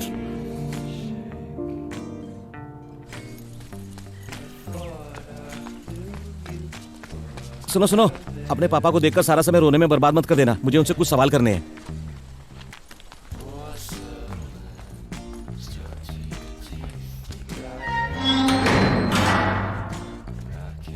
ए चल इधर, अंदर जा।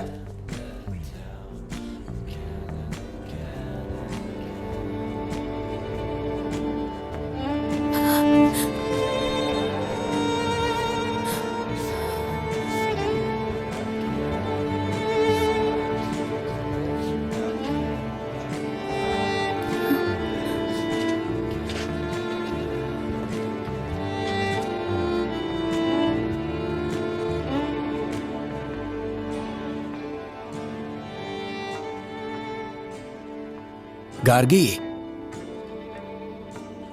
मैं ठीक हूं बेटी, तुम्हारे पापा ठीक हैं, तुम बिल्कुल चिंता मत करो।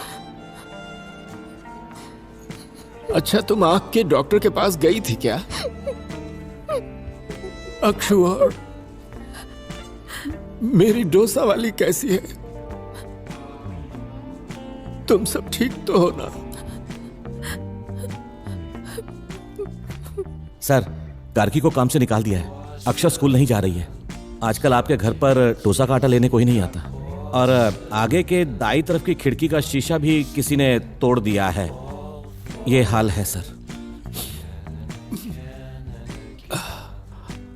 वो मुझे ऐसे यहां जेल में बंद देख नहीं पा रही। सर, कोर्ट ने हमें सिर्फ 7 दिन का ग्रेस दिया है, इतने वक्त में हमें सब ठीक करना होगा। अगर आप बता दें कि उस दिन क्या हुआ था तो इस केस में बहुत मदद मिलेगी। मुझे उस दिन काम पर नहीं जाना चाहिए था।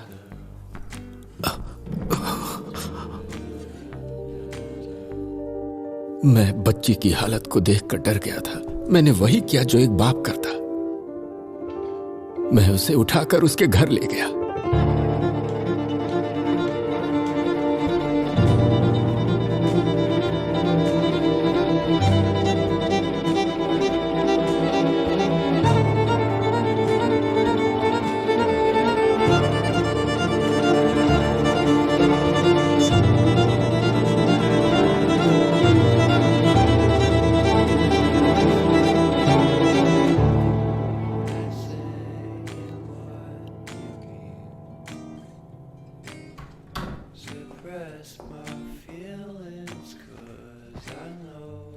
देखो सरवना, अब यह सोचने का वक्त नहीं है कि दूसरे क्या सोचेंगे। उसे जल्दी से हॉस्पिटल में एडमिट करो।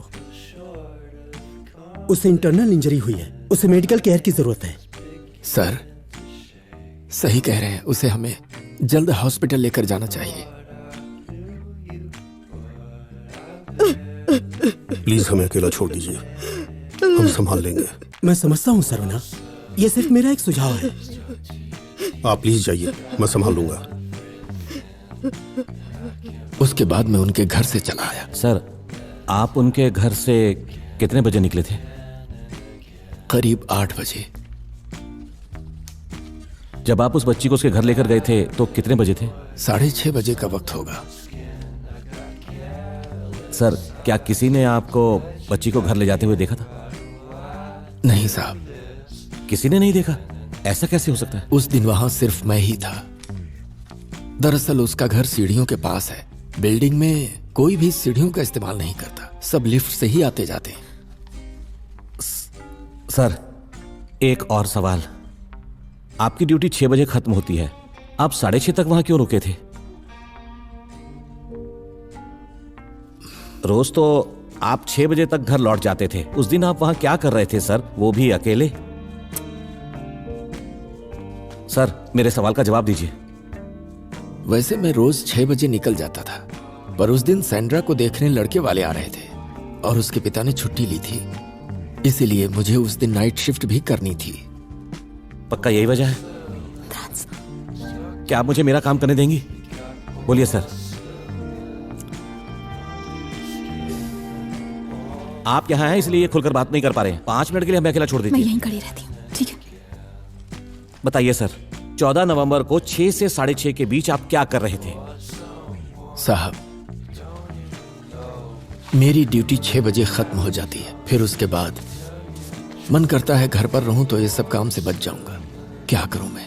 मेरी 2 बेटियां हैं, सुकून से खाने भी नहीं देते, सब नौकर की तरह काम करवाते हैं।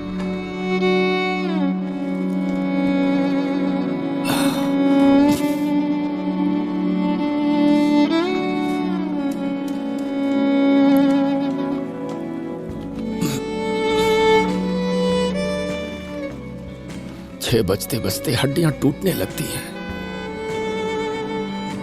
चूंकि मुझे नाइट ड्यूटी के लिए वहां रुकना ही था, तो मैंने लिफ्ट रूम में रखी हुई थोड़ी ब्रांडी पी ली, क्योंकि अगली शिफ्ट शुरू होने में थोड़ा वक्त था। दरअसल गार्गी को मेरा पीना पसंद नहीं है। आपने इंक्वायरी के दौरान पुलिस को यह क्यों नहीं बताया? मैं वहां बच्ची की मदद के लिए गया था और मेरा यह हाल है। अगर मैं बताता कि मैंने पी रखी थी तो क्या होता? सर, मेरी बात को समझने की कोशिश कीजिए। हम आपको यहां से बाहर निकालने की पूरी कोशिश कर रहे हैं। उससे क्या होगा साहब? आप बच्ची से जितनी बार पूछेंगे वो मुझे ही बताएगी, क्योंकि होश में आने पर उसने मुझे ही देखा।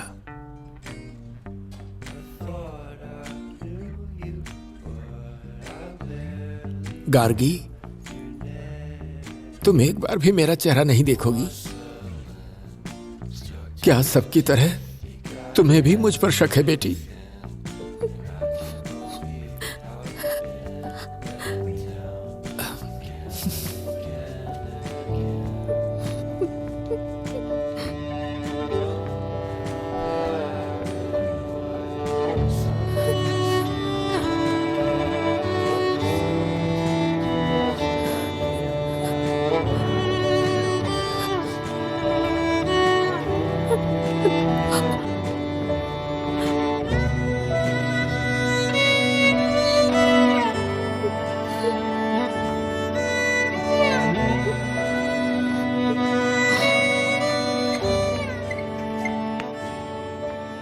ब्रह्मानंद जी सैंड्रा के पिता की जगह नाइट शिफ्ट कर रहे थे। दूसरा पॉइंट है, 6 से 6:30 के बीच कोई मिस्टर वाई घटनास्थल पर था। सबसे इंपॉर्टेंट तीसरा पॉइंट है, अगर परेड रखी जाती है तो विक्टिम आपके पिता को ही आइडेंटिफाई करेगी। जब तक मिस्टर वाई हमें नहीं मिल जाता, हमें किसी तरह परेड को पोस्टपोन करवाना होगा। ये वाई क्यों है? इस तरह की स्थिति में हमेशा आरोपी को एक्स लिखा जाता है। मैंने कुछ अलग करने की सोची तो मैंने वाई लिख दिया। और इससे हमें क्या मदद मिलेगी? शुरुआत के लिए यही सही होगा। इसके बाद हमें एक डिटेक्टिव और एक क्रिमिनल की तरह सोचना होगा, जैसे शर्लॉक होम्स और विजय माल्या। हंसने वाली क्या बात है? नहीं नहीं, मुझे बताइए ना। हमें शर्लॉक माल्या की तरह सोचना होगा।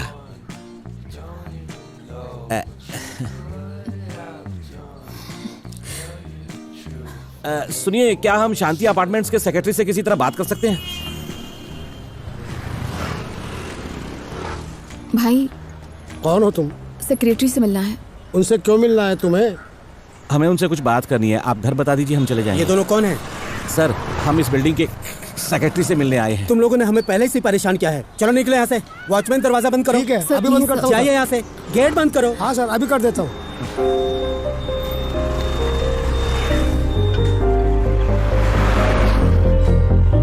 सर, आपने उस दिन छुट्टी क्यों ली हुई थी? मेरी बेटी सैंड्रा को देखने के लिए लड़के वालों का परिवार आया था, तो मैं कहीं भी बाहर नहीं निकला था। ड्यूटी पर भी मैं अगले दिन वापस गया था।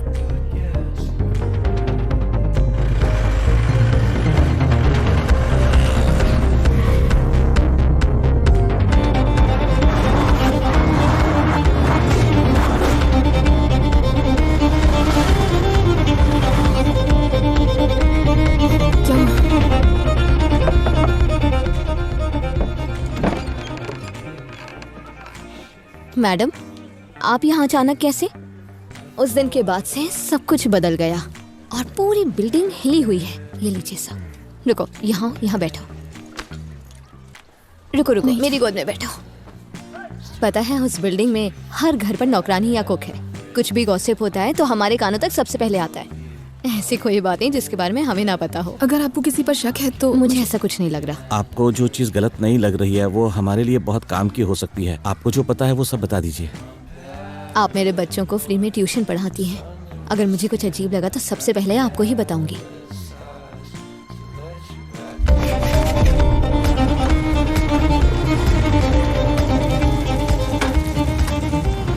सर, गणेश मूर्ति कहाँ रहते हैं? वो वहाँ रहता है। अरे रुको, पहचाना आपने? मैं ब्रह्मानंद जी की बेटी हूँ। ओह, बोलो क्या हुआ? मुझे पता चला कि आप शांति अपार्टमेंट्स के इंचार्ज हैं। क्या किसी ने वहाँ से हाल ही में घर खाली किया है? नहीं, मैं तो किसी को नहीं जानता हूँ।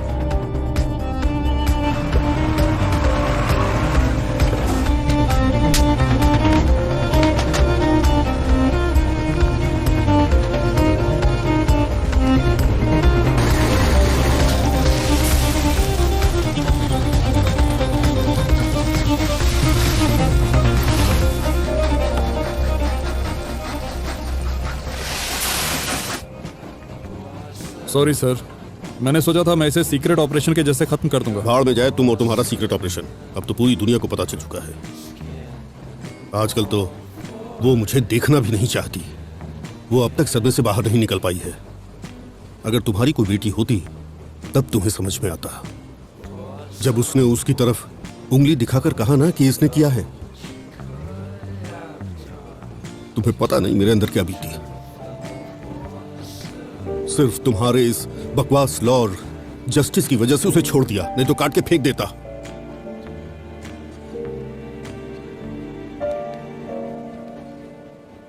मेरी भी एक बेटी है सर। मैं ये समझ सकता हूं आपके अंदर क्या बीत रही है। पिछली बार मैंने गड़बड़ कर दी थी, लेकिन इस बार ऐसा नहीं होगा।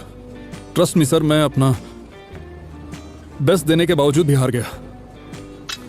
आपको जो करना है कर सकते हैं।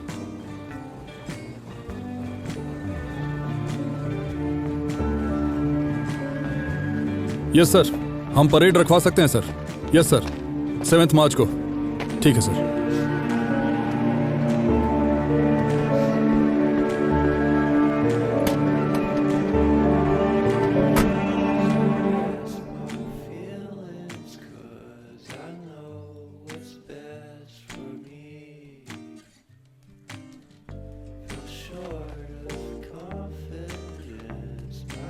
सर, चाय। मैं बस 2 मिनट में मिर्ची लेकर आती हूँ। मम्मी, मैं भी साथ चलती हूँ, मुझे भी आना है। अरे, तुझे क्यों आना है? सर तुझे पढ़ा रहे हैं ना, बिना कोई पैसा लिए तुझे पढ़ा रहे हैं। जा जा बेटा, पढ़ ले। जा जा मेरा बच्चा। तुम्हें बहुत पढ़ाई करनी है। आओ बैठो।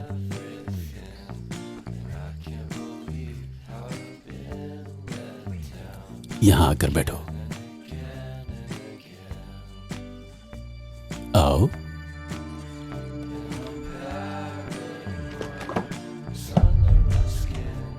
आओ।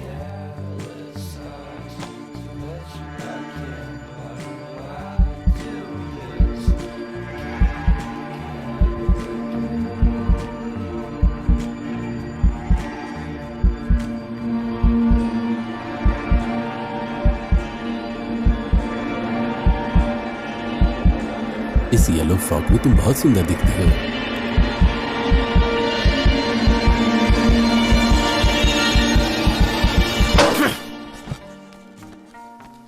क्या देख रहा है? तुझ जैसे हैवानों को जान से मार देना चाहिए। भाग यहां से।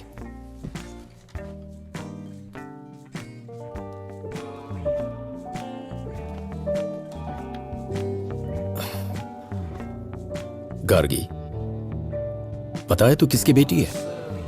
तू ऐसे लोगों से डरती है? अगर कोई तुझ पर गलत निगाह डाले तो मुझे सोचना, तुझ में हिम्मत आ जाएगी।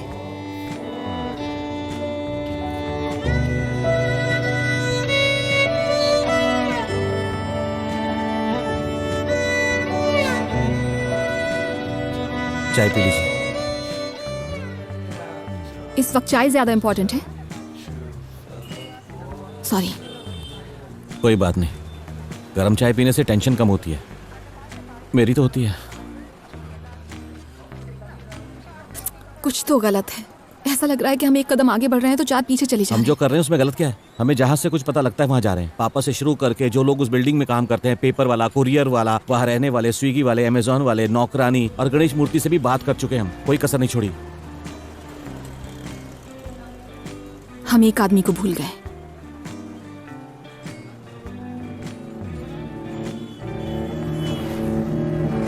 सुनो, मुझे नहीं लगता वहां जाना सही होगा।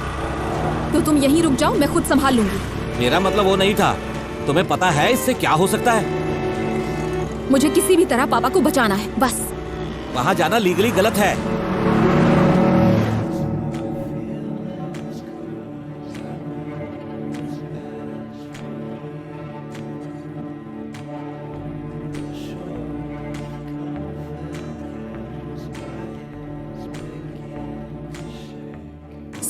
सर 2 मिनट के लिए प्लीज। आपकी बेटी शायद पहचान नहीं पाई है, मुझे एक बार उससे बात करनी है। 2 मिनट में सब हो जाएगा।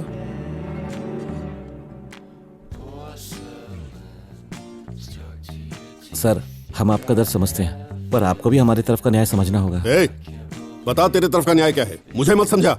इतना बकवास काम कर रहा है तू।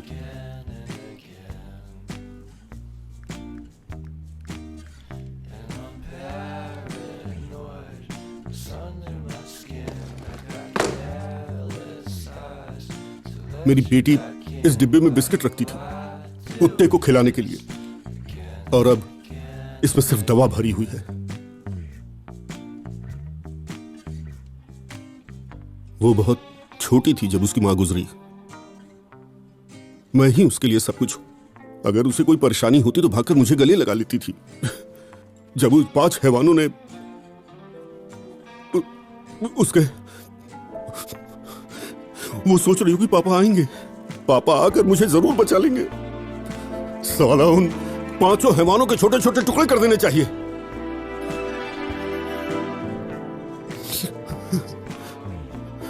अब मेरी बेटी आधी रात को चिल्लाने लगती है कि मुझे बहुत दर्द हो रहा है। मैं उसे संभालने के लिए दरवाजा खोलता हूं तो मुझे देखकर डर जाती है, चिल्लाने लगती है।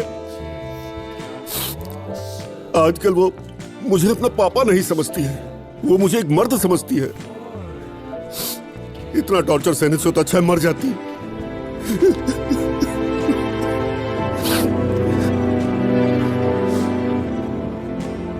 मेरी बेटी हीरा है, बहुत समझदार है।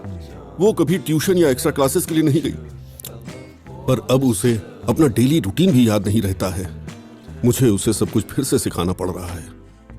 उस दिन परेड में वो उन हैवानों को नहीं पहचान पा रही थी जो इसके जिम्मेदार हैं।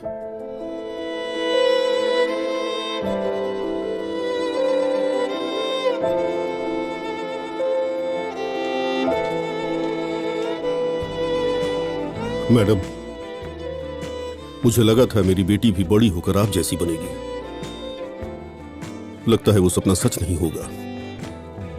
आपने मुझसे 2 मिनट मांगे थे, 10 मिनट ले लीजिए।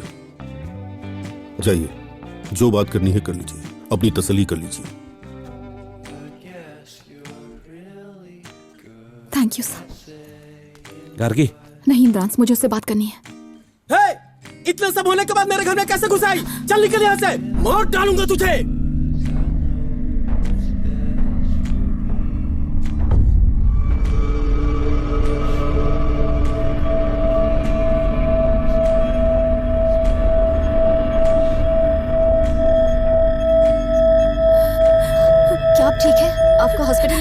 कर रहे थे, अचानक से उसका भाई आकर। प्लीज चुप हो जाइए।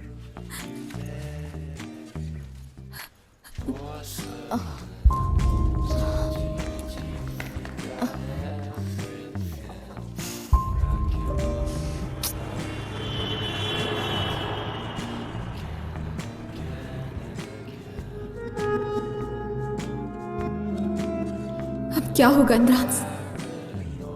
वो मेरे पापा की तरफ उंगली जरूर दिखाएगी, और अगर ऐसा होता है तो सब खत्म ना।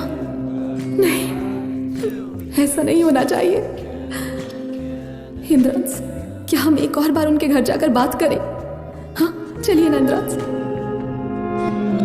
आपको नींद की जरूरत है, मैं आपसे सुबह मिलता हूँ। पिछली बार आपने आखिरी मिनट में हमें कुछ वक्त दिलवाया था, है ना? उसी तरह इस बार भी कुछ कोशिश कीजिए, कर सकते हैं। जाकर थोड़ा आराम कर लीजिए, हम सुबह मिलते हैं।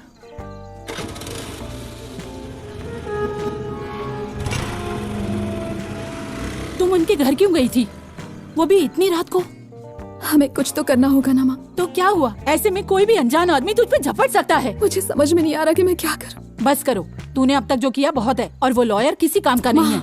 ऐसा मत कहिए, वो आदमी जो कर रहा है ना, शायद ही कोई कर पाएगा। पता है, उसने हमसे 1 रुपया तक नहीं लिया है। सुन मेरी बात, जो लिखा है वो तो होके ही रहेगा। कल सुबह जरूर कुछ अच्छा ही होगा। आपकी यही परेशानी है माँ। मैं आपको समझा समझा कर थक चुकी हूँ। कल कौन सी बात होगी बताइए मुझे।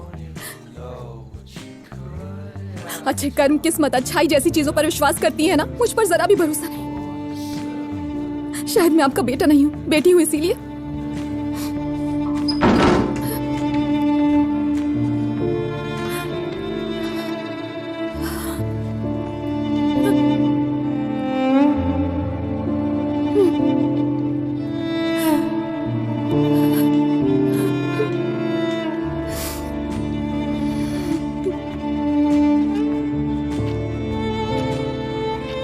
बता, तेरे तरफ का न्याय क्या है? मुझे मत समझा। आपकी बेटी शायद पहचान नहीं पाई है। मुझे एक बार उससे बात करनी है। साला उन 5 हैवानों के छोटे छोटे टुकड़े कर देने चाहिए। शहर छोड़कर जाने को कह रहे हैं। किसी लड़की के साथ कभी ऐसा नहीं होना चाहिए।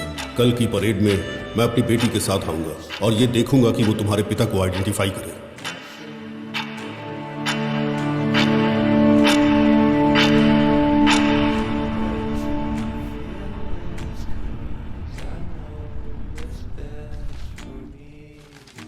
क्या है ये? आखिरी मिनट में कौन सा सबूत है ये?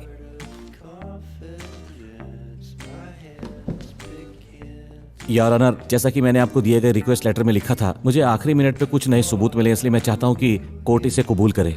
Your honour, Indian evidence act के सेक्शन 65B के तहत इलेक्ट्रॉनिक रिकॉर्ड्स, मतलब इस तरह की मोबाइल वीडियो रिकॉर्डिंग्स अगर कोर्ट में पेश की जाती है तो एक एक्सपर्ट ऑफिसर को उसे सर्टिफाई करना होता है और दूसरे ऑफिसर को उसे वेरीफाई करना होता है। That is a law. हम इस प्रोसीजर का पालन जरूर करते हैं, पर यह कंपलसरी नहीं है। कोर्ट के लिए जरूरी यह है कि ये एविडेंस वैलिड है या नहीं। तुम प्रोसीड कर सकते हो Indra. Thank you your honour.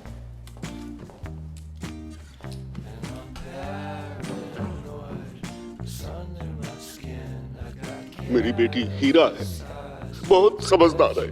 वो कभी ट्यूशन या एक्स्ट्रा क्लासेस के लिए नहीं गई, पर अब उसे अपना डेली रूटीन भी याद नहीं रहता है। मुझे उसे सब कुछ फिर से सिखाना पड़ रहा है। उस दिन परेड में वो उन हैवानों को नहीं पहचान पा रही थी जो इसके जिम्मेदार हैं। मुझे उसे सब कुछ सिखाना पड़ रहा है। कल की परेड में मैं अपनी बेटी के साथ आऊंगा ताकि वो तुम्हारे पापा को आइडेंटिफाई करे। कसम से कह रहा हूं, जरूर करूंगा। इसका क्या मतलब है? इससे आप क्या साबित करना चाहते हैं? योर ऑनर, इसमें हमें 2 अलग चीजें समझ आ रही हैं। पहली कि विक्टिम के पिता सरवाना ने अपने दिमाग में ये बिठा लिया है कि मेरे क्लाइंट ब्रह्मानंद मुजरिम हैं। दूसरी, इस वीडियो में वो ये मान रहे हैं कि उन्होंने मेरे क्लाइंट को आइडेंटिफाई करने में अपनी बेटी की मदद की है।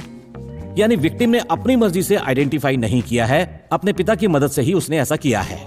और आज की परेड में भी यही होने वाला है, और आगे जितनी भी परेड्स होंगी उनमें यही होगा योर ऑनर। इसलिए मैं अपील करता हूं कि इस परेड को रद्द किया जाए और इस केस में कोई भी परेड्स ना की जाएं। क्या बकवास है? आखिर मिनट में बकवास करना इसकी आदत हो गई है। कोर्ट ये नहीं मान सकता। 1 मिनट मिस्टर पीपी, जरा रुकिए। वो वीडियो एक बार फिर से चलाइए। मेरी बेटी हीरा है, बहुत समझदार है। वो कभी ट्यूशन या एक्स्ट्रा क्लासेस के लिए नहीं गई। उस दिन परेड में वो उन हैवानों को नहीं पहचान पा रही थी जो इसके जिम्मेदार हैं। मुझे उसे सब कुछ सिखाना पड़ रहा है। कल की परेड में मैं अपनी बेटी के साथ आऊंगा ताकि वो तुम्हारे पापा को आइडेंटिफाई करे। कसम से कह रहा हूं, जरूर करूंगा। उन्होंने तय कर लिया कि क्या फैसला होने वाला है? जी योर ऑनर। ठीक है, कोर्ट ऑफिसर। Yes madam. कल 12 बजे आइडेंटिफिकेशन परेड रखवाइए। Okay madam. विक्टिम के पिता वहां नहीं होने चाहिए। वेलफेयर कमेटी की किसी ऑफिसर को कहिए कि बच्ची को कोर्ट में ले आए। Okay madam.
योर ऑनर, मेरे क्लाइंट के खिलाफ इस केस में अब तक परेड आइडेंटिफिकेशन ही इकलौता सबूत था और परेड भी गैर कानूनी तरीके से किया गया था, जो मैंने पिछले सेशन में साबित किया था। फिर भी ऑनरेबल कोर्ट ने उन्हें परेड करने का एक और मौका दिया, लेकिन कोर्ट में यह साबित हो गया कि विक्टिम अपने पिता की मदद से ही किसी को आइडेंटिफाई कर रही है। कोर्ट ने उन्हें तीसरी बार मौका दिया था और आपने अपनी आंखों से देखा कि क्या हुआ। मैं समझता हूं बच्ची का मामला है और उसके लिए तकलीफ भरा है। क्या यही बात मेरे क्लाइंट पर लागू नहीं होती?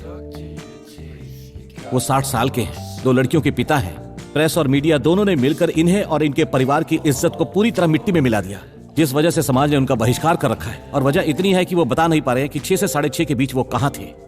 हम पब्लिक सेंटीमेंट के हिसाब से फैसला नहीं ले सकते योर ऑनर, ये बिल्कुल गलत होगा। अदालत को सबूत नहीं चाहिए? सबूत तो चाहिए ना सर। क्या आपके पास कोई पुख्ता सबूत है? नहीं है ना सर। किसी और के गुनाह की वजह से मेरा क्लाइंट जेल में क्यों रहेगा?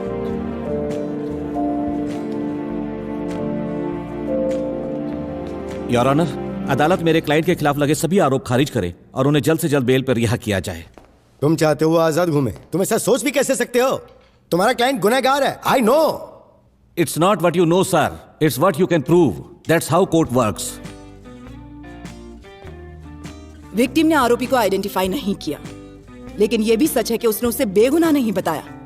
और जरूरी बात कि मिस्टर सर्वनन की वजह से कोर्ट प्रोसीडिंग में काफी दखलंदाजी हुई है, इसलिए विक्टिम के आने तक जांच जारी रखनी होगी। योर ऑनर, इस वजह से मेरे क्लाइंट कब तक जेल में रहेंगे? ठीक है, कंडीशनल बेल ग्रांट करती हूँ, लेकिन अगली परेड में अगर विक्टिम ने उन्हें आइडेंटिफाई किया तो बेल कैंसिल करके उन्हें वापस हिरासत में लिया जाएगा और रोज S5 पुलिस स्टेशन में जाकर हाजिरी देनी होगी। Thank you your honour.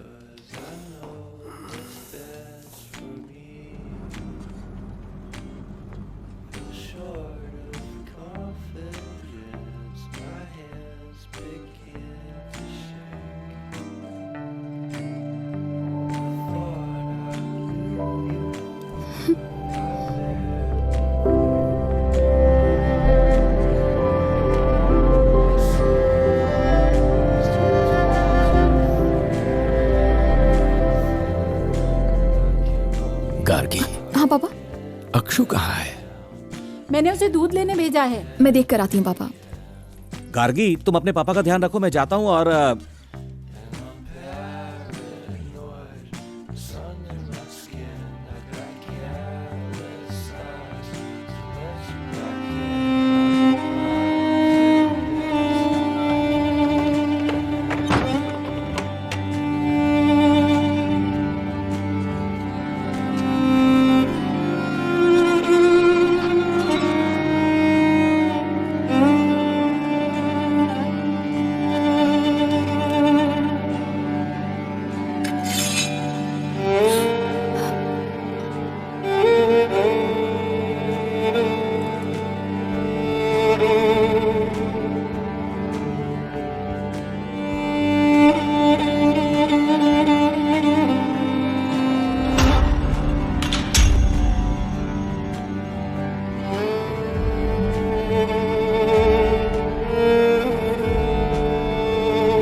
What do you want me to say? आप बताइए क्या बोलना है मुझे, वही बोल दूंगी मैं। फैमिली के साथ बाहर आई हूँ तब भी आप लोग परेशान कर रहे हैं। बच्ची और उसके परिवार वालों को भी ऐसे ही टॉर्चर किया होगा आपने। ऐसे में भला कैसे कोऑपरेट करेंगे वो लोग? इस केस में अब तक फैसला नहीं हुआ, इसकी जिम्मेदार आप भी हैं, याद रखिएगा ये बात। एनीवेज, विक्टिम के आने पर ही परेड की डेट मिलेगी और उसके बाद ही कोई फैसला हो पाएगा। तब तक प्लीज सबको शांति और प्राइवेसी के साथ जीने दीजिए। ड्राइवर रिवर्स ले लो। ये केस बहुत ही नाजुक मोड़ पर आकर खड़ा है। इस केस के विक्टिम के पिता मिस्टर सर्वानंद अपनी बच्ची के साथ शहर छोड़कर जाने की सोच रहे हैं। पुलिस की गलती से कमजोर हो चुके इस केस में अब वो कोई सहयोग नहीं करेंगे। किसी भी पुख्ता सबूत की गैर मौजूदगी में आरोपी ब्रह्मानंद की रिहाई सुनिश्चित है। क्या इसका मतलब है कि उन पर लगे आरोप गलत थे? तो क्या इसका मतलब है विक्टिम ने आरोपी ब्रह्मानंद की शिनाख्त कंफ्यूज्ड माइंड में की थी?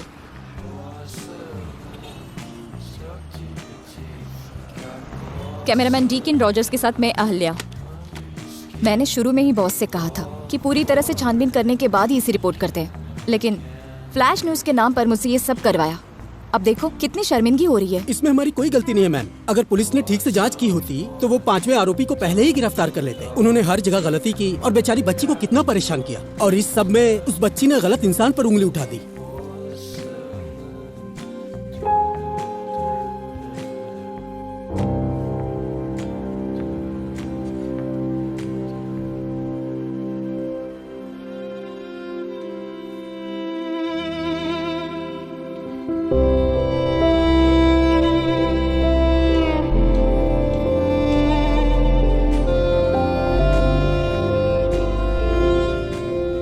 अच्छा दोस्त, सब ठीक हो जाएगा। अब मैं चलता हूँ।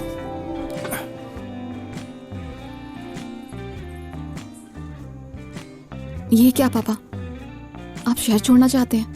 माँ ने बताया मुझे, लेकिन हमें रोज पुलिस स्टेशन जाकर हाजिरी लगानी है ना। केस खत्म होने तक तो हमें यहाँ रुकना ही पड़ेगा, फिर चलेंगे।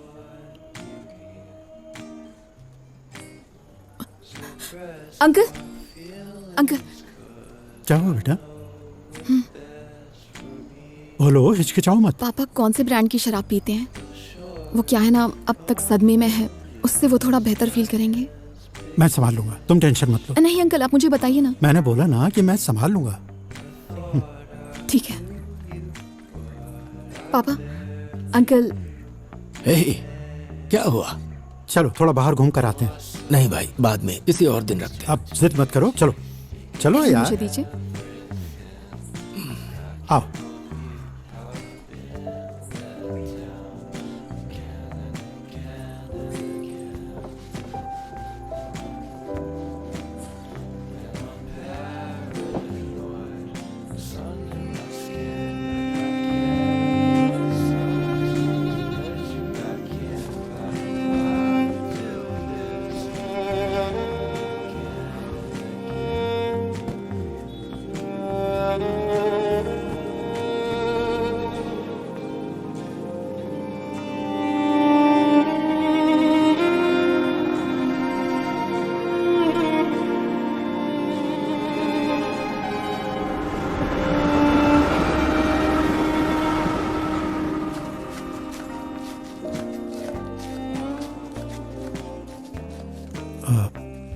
मैंने उसे बिस्तर पर सुला दिया है।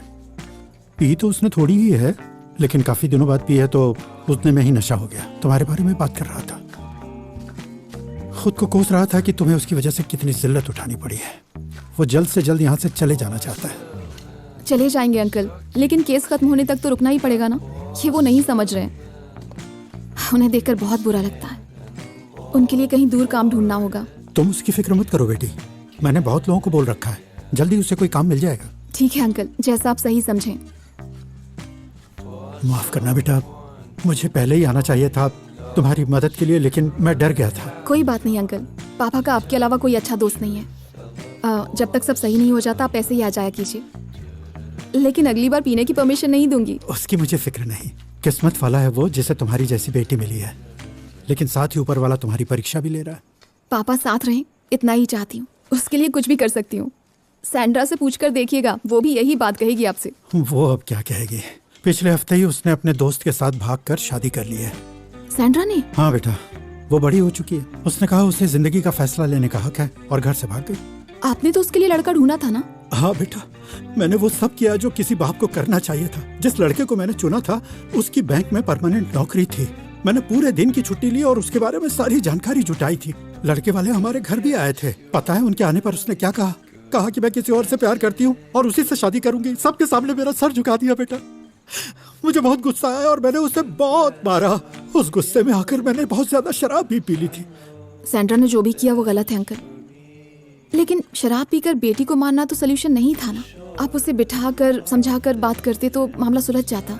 तुम्हारे पापा ने भी मुझे उस दिन यही राय दी थी, लेकिन मैं इतने गुस्से में था कि मैं जाकर उसे मार डालना चाहता था। लेकिन तुम्हारे पापा ने मुझे समझाया और शांत किया। कहा नशा उतरने तक मुझे अपार्टमेंट में ही आराम करना चाहिए और मैं चुपचाप वहीं सो गया था।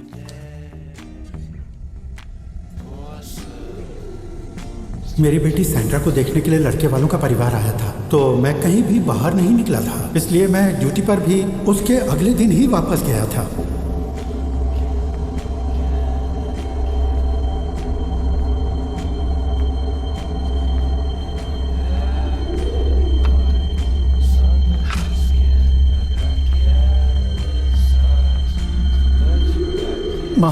माफ करना बेटी।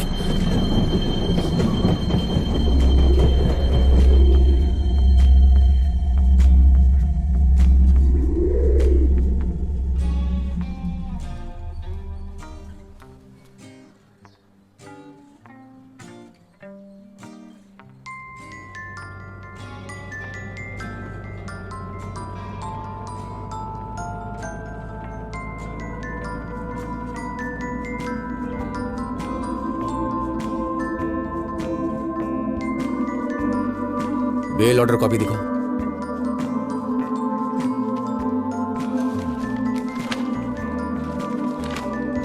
यहां साइन कीजिए। आईडी कार्ड दीजिए।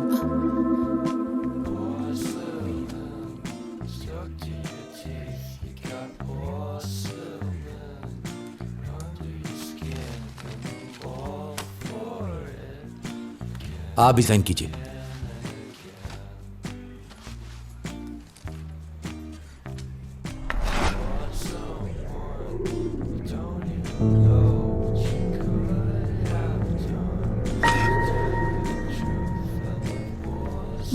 माफ करना बेटी, मुझे तुम्हें पहले ही बता देना चाहिए था। मैं डर गया था, लेकिन मुझे तुम्हें बता देना चाहिए था। आपने मुझसे झूठ क्यों बोला अंकल? मैं अभी पुलिस को कॉल करती हूँ। रुको बेटी, मेरी बात सुनो प्लीज, मेरी बात सुन लो। मैं तुम्हारे पैरों पर गिरकर माफी मांग सकता हूँ। एक बार मेरी बात सुन लो प्लीज, प्लीज बेटा, प्लीज मेरी बात सुन लो। साइन कीजिए। इनके नाम के साथ अपना रिश्ता लिखिए। उस दिन तुम्हारे पापा ने बुलाया था, इसलिए मैं अपार्टमेंट में गया था। जब मैं सीढ़ियों से ऊपर जा रहा था तो मैंने एक आवाज सुनी।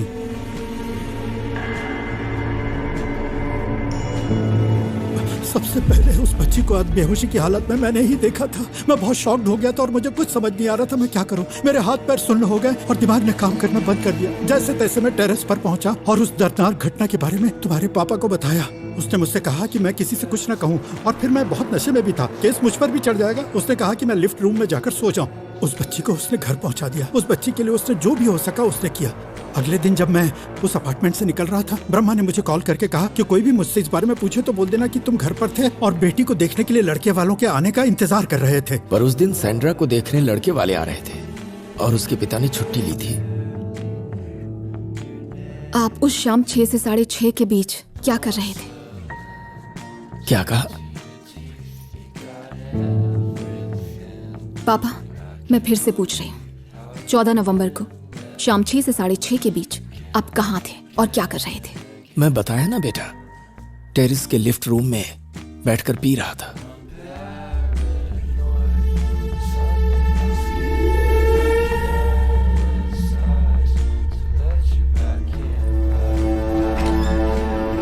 ठीक है, सबको अंदर बुला लो, बाकी सब नीचे जाकर इंतजार करो।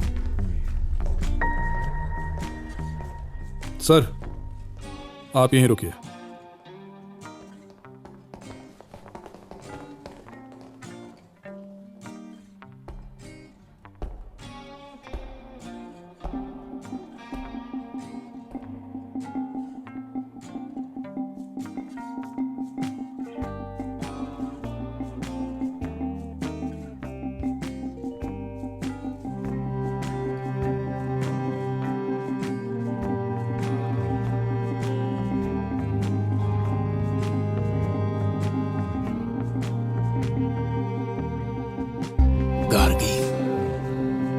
सब क्या है? सर अंदर आइए।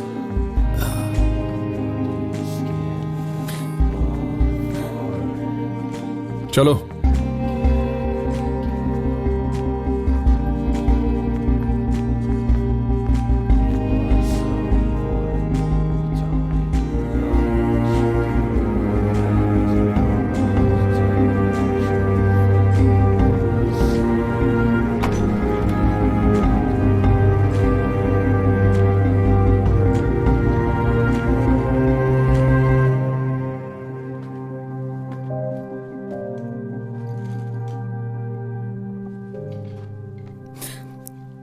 एक आखिरी बार मेरे लिए इसे देखो और बताओ प्लीज, ये वो नहीं है ना?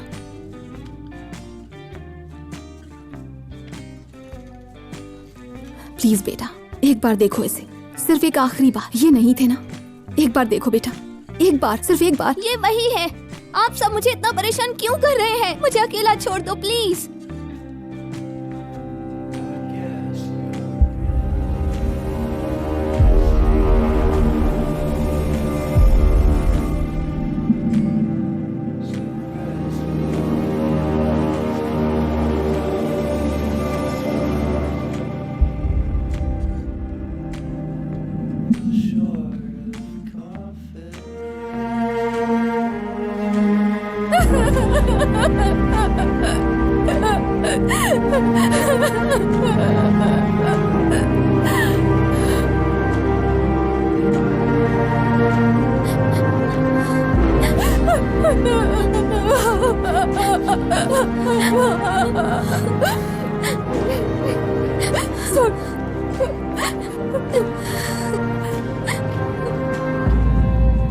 बिना डरे पांचवे अपराधी की पहचान करो, मैं तुम्हारे साथ हूं।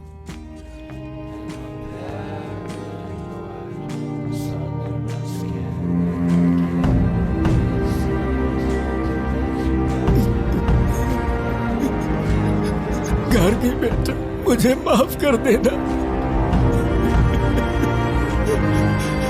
Take him into custody.